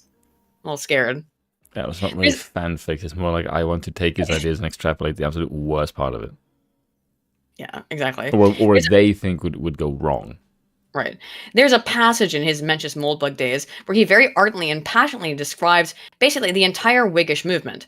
It's not Whiggerish, it's Whiggish, as in the Whigs. A lot of old British radical groups like the Levellers, and more broadly, the entire kind of romantic, rebellious, artistic tradition of British literature, people like William Blake, as a bunch of freaks who he despises, based, and thinks the world is worse off for existing.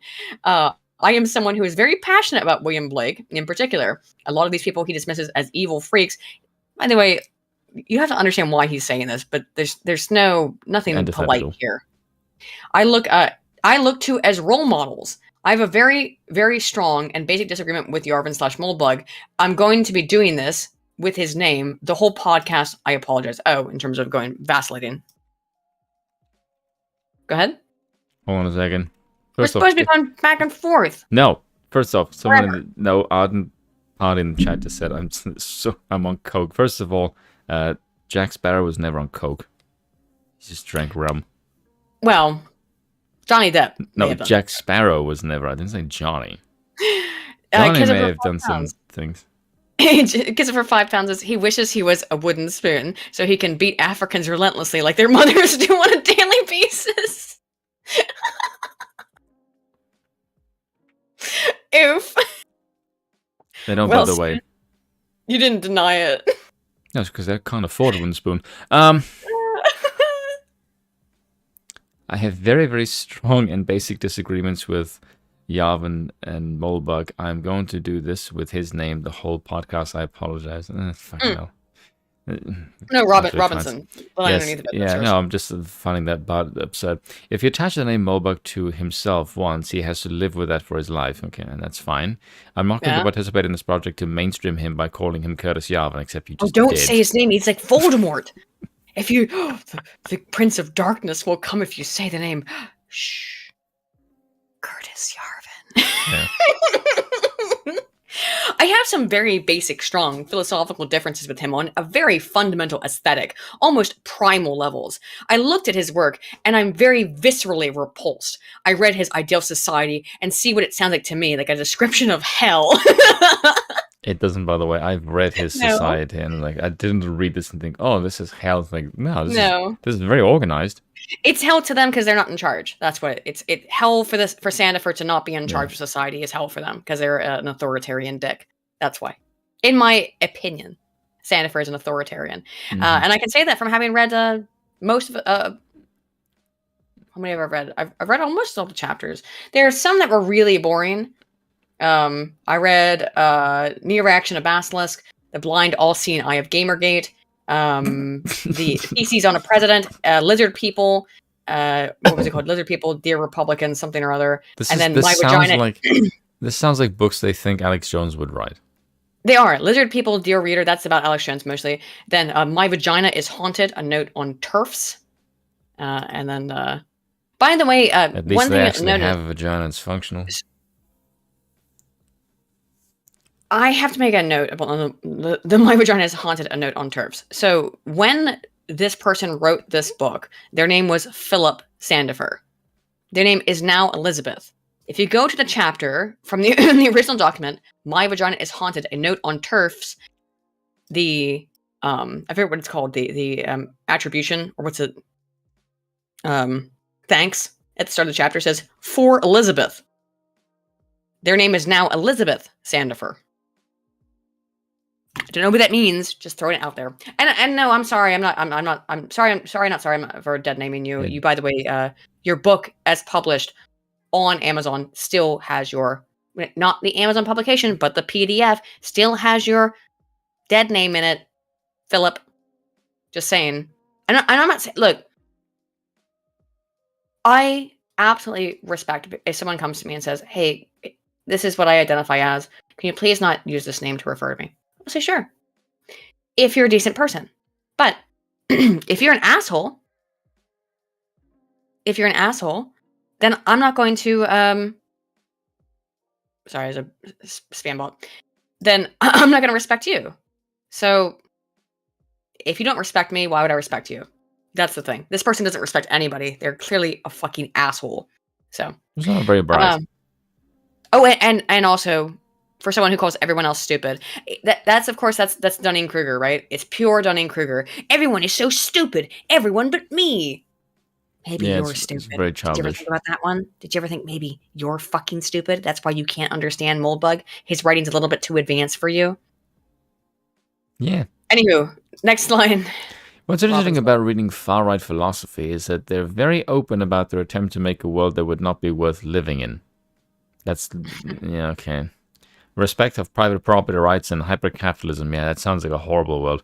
Oh, I sure hate having rights and liberties. Oh, man. Yeah. I have read Mein Kampf, and everything Hitler lays out is a program for killing everyone that I love and everything. Hitler's a leftist. And look, it's time. Yeah. I'm tired of not saying it, okay? Hitler was a socialist. His ideas On the broad political spectrum, Hitler's political philosophy and fascism are closer to leftism than monarchy is. And you can look at Aristotle, the most basic understanding of how political philosophy works as a system of turning. Monarchy is about as far away, except for anarchy, as you can get. Actually, monarchy is further away from fascism. Anarchy is closer to fascism because it leads into democracy, which leads into despotism, which leads into blah blah blah blah blah. Yeah. Monarchy is about as far from fascism as it gets in the Aristotelian cycle of politic. Yeah. This is fundamentally incorrect. It is politically illiterate. Sandifer and Robinson, ding-dongs. Sandifer says, I suppose in defense of their logical consistency and intellectual honesty, of which you have none, I wouldn't want to be alive in their world, but they don't want me to be alive in their world either. Okay, bye. Yeah, so you can leave and fuck Leave. off, yeah. It's true. Bye. They're I pretty clear believe about it. it. It's not true at all, by the way. The word No, of course fascism not. is tossed about a lot, particularly by Yeah. your kind of ilk, because they have no fucking idea what it means.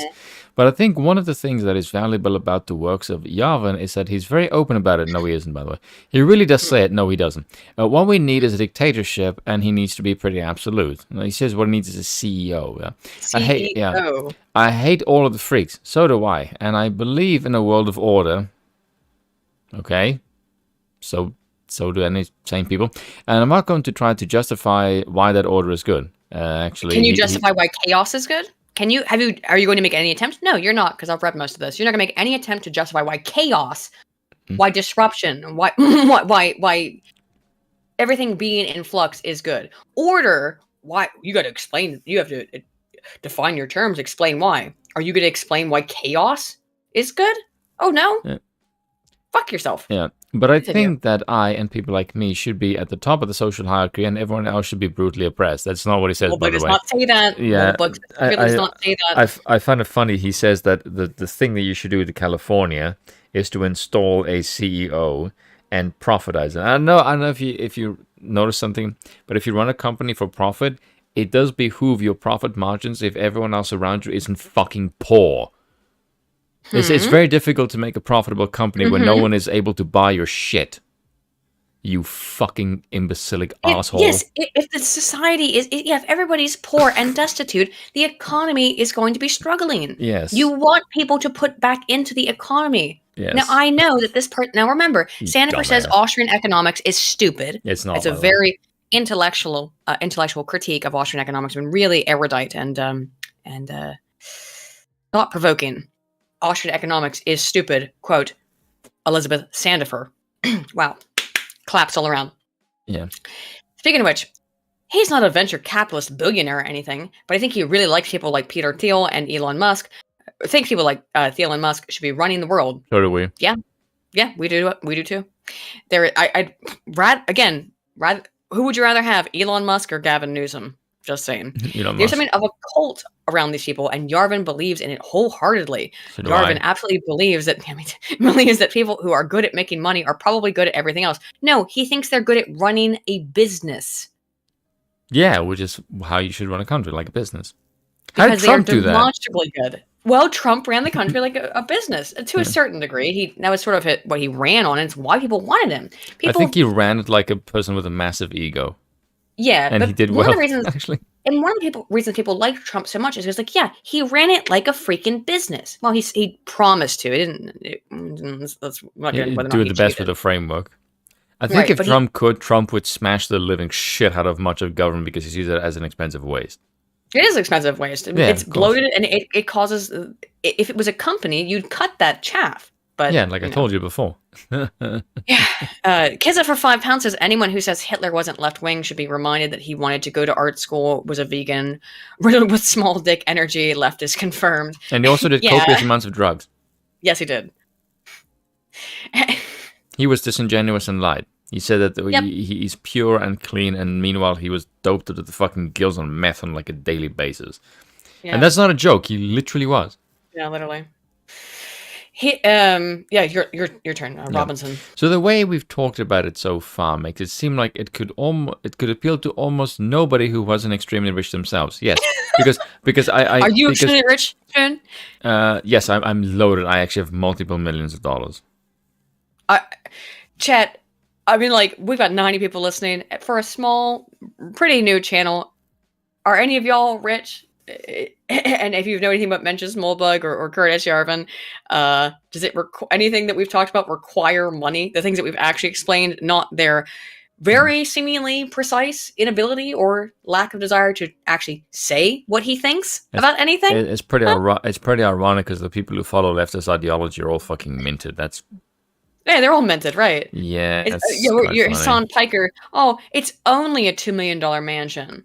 Or it's only a $10 million mansion. Okay. Well, guess what? The rest of us are freaking living our day-to-day goddamn lives, you know? We don't have millions of dollars to blow on LA mansions. Okay?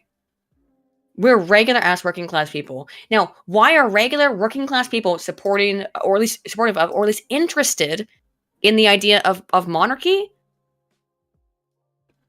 Could it be because it, to be orderly and not be fucked up? And it does place everyone on an equal playing field. It doesn't have that same kind of bureaucratic. Now there is hellhole. There is a one leader above, right? Yeah. And you will usually do have lords, but then everybody else is fucking equal. The lords are there for. Yeah, and do you know what other institution has that? Literally every other fucking institution in society has this. Every business one ruler on at the Earth, top. Yes. Every business. Yep. The only thing we don't have that has that way is the state. And how is the state run? Fucking badly. Mm-hmm. Piss board. Fucking bloated, terrible. Bureaucratic nightmare. Crap. Yep. Yep. So, was it Robinson's line again, or is it mine? Yeah. No, it's mine. Yes, Rob.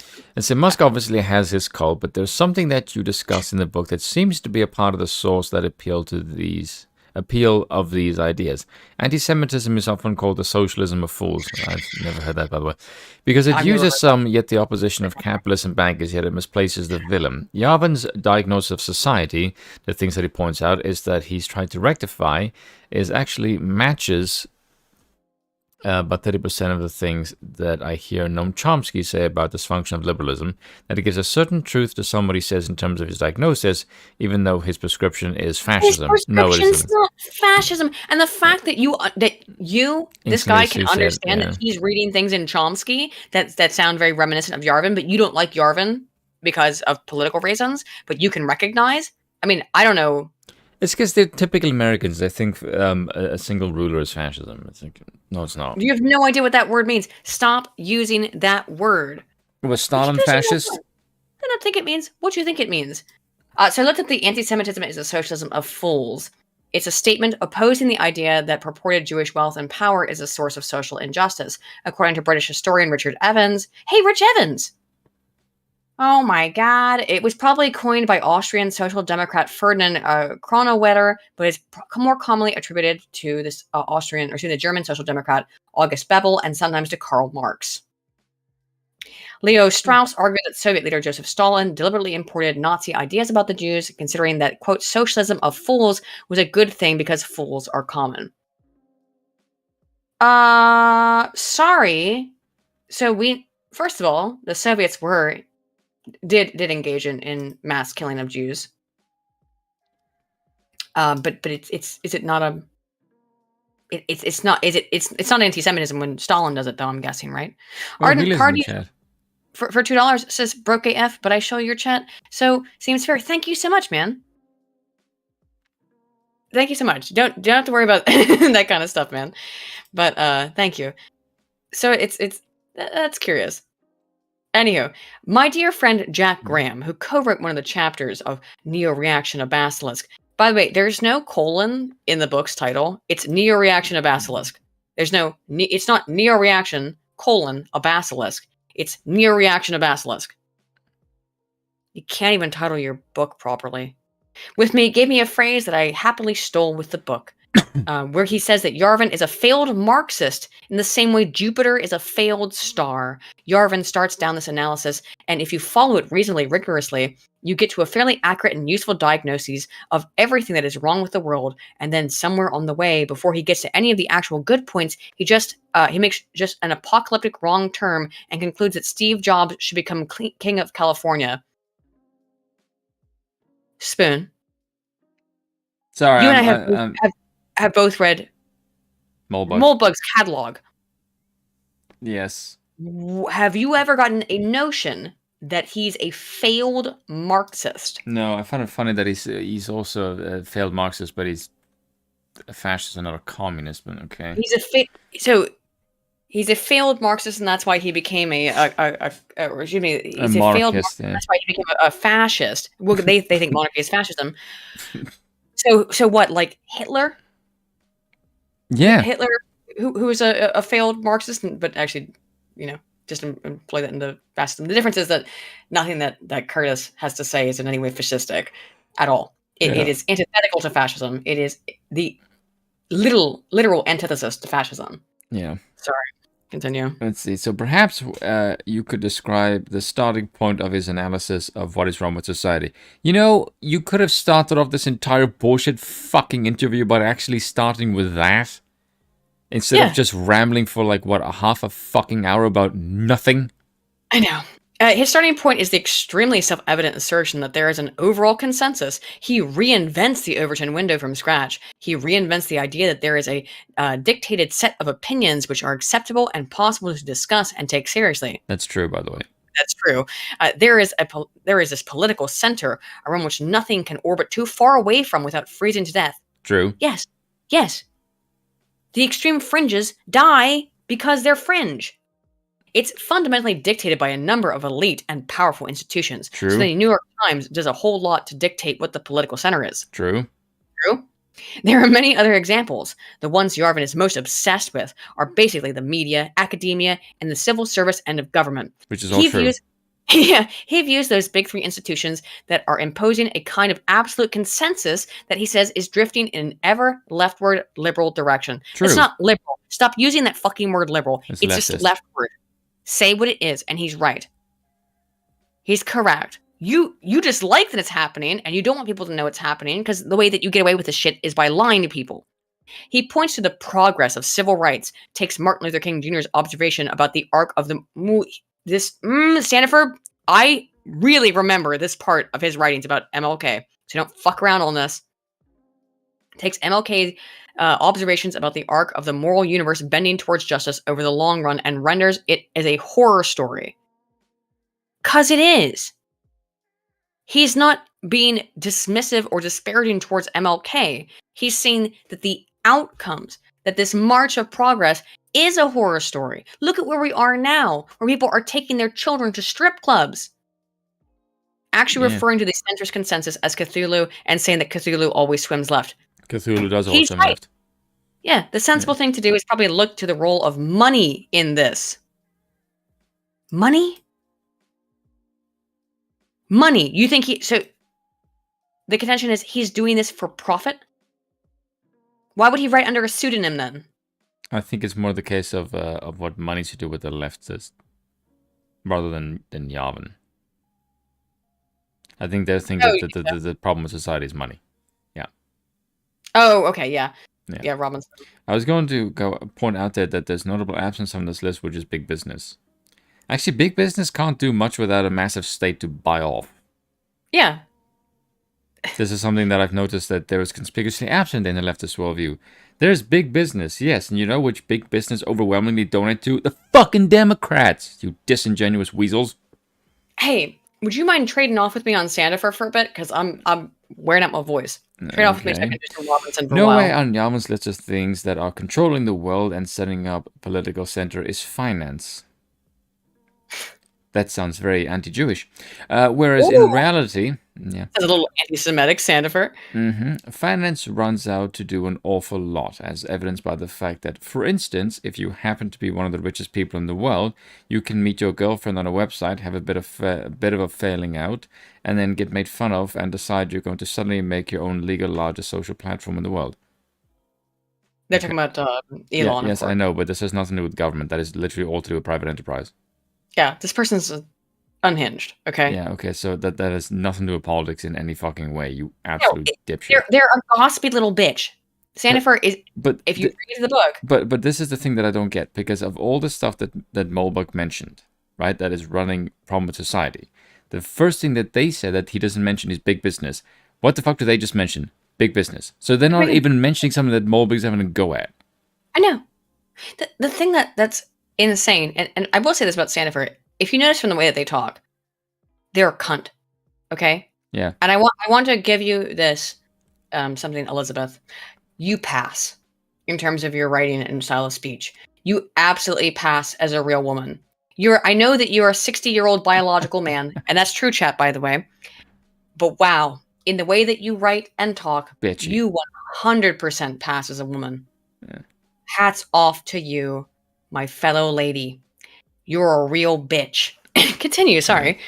And that's the thing that can happen if you're a billionaire. It's not a thing that can happen to most people. And so suddenly Twitter, one of these huge social media sites, something that is quite central to media discourse, is getting taken over by someone who is spouting a lot of far-right ideas. Yes, because Elon is very far-right. Whatever the fuck that means.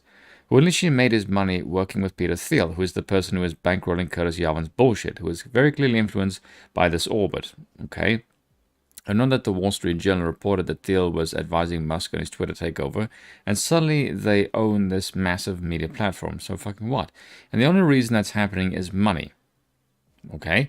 There is no academic, no civil service, no mainstream media component as to why Twitter is about to why Twitter is about to take a right-wing plunge. But this doesn't have anything to do with what Musk said or what Mulbuck said is a problem. In Sandifer's book, by the way, they ramble on about this extensively back when it was published in 2019. I'm guessing they wrote it probably in like 2016, would be my guess, because of all the screaming about Trump, or started writing it also, about by the that way, time. can we just point something out here? Okay? Yeah. Twitter is overwhelmingly left fucking leaning. This person, Sandifer, is convinced Peter Thiel essentially controls the world. I'm not joking. If you read their book, If that was the case, the world would be in a lot better shape. Peter Thiel is the Cthulhu. He is God. Him and Elon Musk control everything, and all that they do with all of their time is they fund right-wing academics and right-wing writers in order to subvert society and put gay people in camps or whatever this crazy person thinks. But this is the point I want to make. Twitter so far for his entire life fucking cycle has been overwhelmingly left-wing. We know. So, but that's the thing. If you're going to make the case that money is one of those things, and it's only going right-wing now, what has all that money been doing? It's been pushing left-wing fucking ideas. They don't mention that. Well done. I just made your own point for you and made the point that you are actually the bad money. You fucking idiot. And I'm half asleep. Wake up. Why are you so sleepy? It's past midnight. Yeah, and it's the weekend. I'm sorry. What were you doing earlier today? Sleeping. Mm-hmm. I told you I was up all night. I took a little nap. So now I'm wide awake. Are you gonna be all right? You want to try to get through it? It's quite long. Oh God, we're not even like a quarter of the way through this. I think actually we're about half. Oh God, it's long as fuck. Yeah, some Zemi. I hate it. I don't know. What do you want to do? Are you really tired? Sleepy spoon. Oh, God damn it. Look at this. What am I supposed to do? Chat. What am I supposed to do? Okay. Even though I want to go over this, we've had a Spoon is very sleepy. I figured as much. I'm sleepy spoon. Oh, here's what we'll do. If you are available this evening and you would like to hang out because I am wide awake, I've finished my video. My energy levels are at like absolute freaking maximum. I happen to have a copy of Matt Walsh's documentary, What is a Woman? So if you have enjoyed this stream and you would like to hang out on the Discord server, I will be streaming a showing of Matt Walsh's What is a Woman documentary. I don't think Matt will mind me showing it, by the way. Someone in the chat just said throw water on him. If you throw water on me, you will be the one that will be sleeping permanently. You melt like the Wicked Witch. No, I'll just end up killing you. I'll throw water on me, I'll kick the shit out of you. I will fucking waterboard you just as a method of Waterboard me back. I'm just like tee hee, like throw like just like splash a little water, and then you're like, nah, just now it's drown now you. now we're real waterboarding hours. Yeah, and then just once I'm done, I will throw the jug or whatever the hell canister I'm using away, and then just go back to sleep and go 99. Aw, sleepy Spoon. Okay, so he needs to go, polish himself off, I guess, or whatever. Okay, rephrase it immediately, you fucking weirdo. Just so you gotta polish the cutlery sometimes. I will pull. I'll pull the top hat over my head and then just snore. Maybe throw the pipe away so I don't burn myself. I'll polish myself off, you fucking weirdo. That was. Disavow immediately. Oh man, that was pretty good. Anywho, if you want to come hang out and watch the Matt Walsh documentary, I think we'll watch it over there on the channel. I will stream it. Thank you, Spoon, for hanging out with me. I can't. I'm supposed to polish myself off, apparently. Well, I know you've got things to do, important cutlery business, but you gotta go back in the drawer, He has to hang out with all the rest of the family. with the rest of the fam. But I think we will see you guys on Wednesday for the next stream as usual. I also want to thank Hard Bastard so much for showing up. Maybe we'll ask him on again. I feel like we kind of talked over him a lot, which made me feel like fucking dick. But the problem is you and I get excited and we're so used to talking to each other. I think sometimes we're not great interviewees with guests. It's you too. It's mutual. Says you. Yeah, says me. It probably is mostly me, to be honest. But because I get excited, I get all hyped up. It was awesome to have HB on.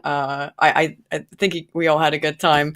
And again, a double thanks to him. If you want to find HP's Hard Bastard stuff, it is down in the description. Check him out. He is totally. If you think we're being silenced by Susan, wow, not even a little bit comparatively. So. Check out HB's channel. One last word of before we go over and watch the documentary, if you would like to watch it.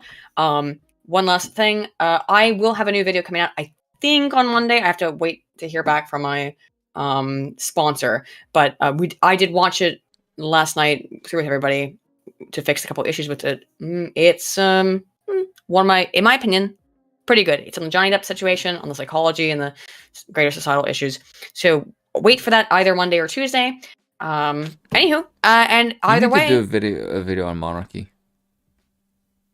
I should actually do that. Yeah. I feel like no one will watch it. It's like when I do my every year for Halloween, I make a video about trigger horror. People. Every year, I make a video about horror, about the psychology of horror, and I find new studies and I find new data every single year. And they're always the worst performing videos because nobody gives a shit. They want to know about politics and current events. They don't really care about, Aiden's really interested in the psychology of horror. Probably most important. Well, I mean, you're here. You guys are here. We got 100 people here almost who are interested in Monarchy. Sort of, maybe, potentially a little bit. I don't want to continue to read this heinous article, but right before we go, I will send it to you guys if you want to continue to read it. Also, if you link want them to to see unqualified reservations instead. Well, that's Smallbug's website. Yes, it's Smallbug's website. That's that heinous article if you want to read it. It made me laugh so hard. I actually kind of hurt myself at one point. It made me upset with Aiden because she made me read that garbage. And I actually did read it and we're like, this person is clearly suffering from mental problems. You think so? You think this person's got... You should try reading their book. Their book is legit. Aiden, if I can't even read this crap without hating myself and them to a lesser extent, I don't think I'll be able to read their book. I have better things to read. Spoon, I will pay you to read just the Neo-Reaction to Basilisk chapter that's on the Dark Enlightenment. It is... You want to pay me to read that? The mad ravings of a lunatic mind. There is no other way I can describe what it is. It is just someone who is clearly angry, has a lot of self-hatred, and can only add harm. It makes it kind of amazing. Well, give me a cost and let's see if I can read it. A what? You A said copy? you said you'll pay me to read it. Like discuss a fee and then I'll read it. How much do you want? All right, let's. Oh, Don't do it on here. That's tacky. I'm joking. Well, I didn't think it was actually real. I thought we were joking about the whole thing, but like, anywho, right, we're gonna watch them. Give Arden the Discord link. Matt Walsh, it is in the description, or it should be, unless I'm an absolute idiot. Am I? Hang on. Did I screw this up like a re? No, the Discord's there. Okay, so in the description, I will also post it in the chat really quickly if you would like to. How long is the first chapter you want me to read? The first chapter, first of all, Spoon, they're all like insane short essays, and like I said, the first essay is I hate mold bug. That's basically what it is. And then the second essay is I hate Sargon. That's what it is. This person's book is. That's why I'm saying it's so. I want to go through it because it's so funny. This person is so mentally ill, or I don't know if it's mental illness or what the hell it is. It's because they're 60 years old and bitter. And it's a 60-year-old person who came out as trans like 3 years ago. Just putting that out there for you guys, if that wasn't clear.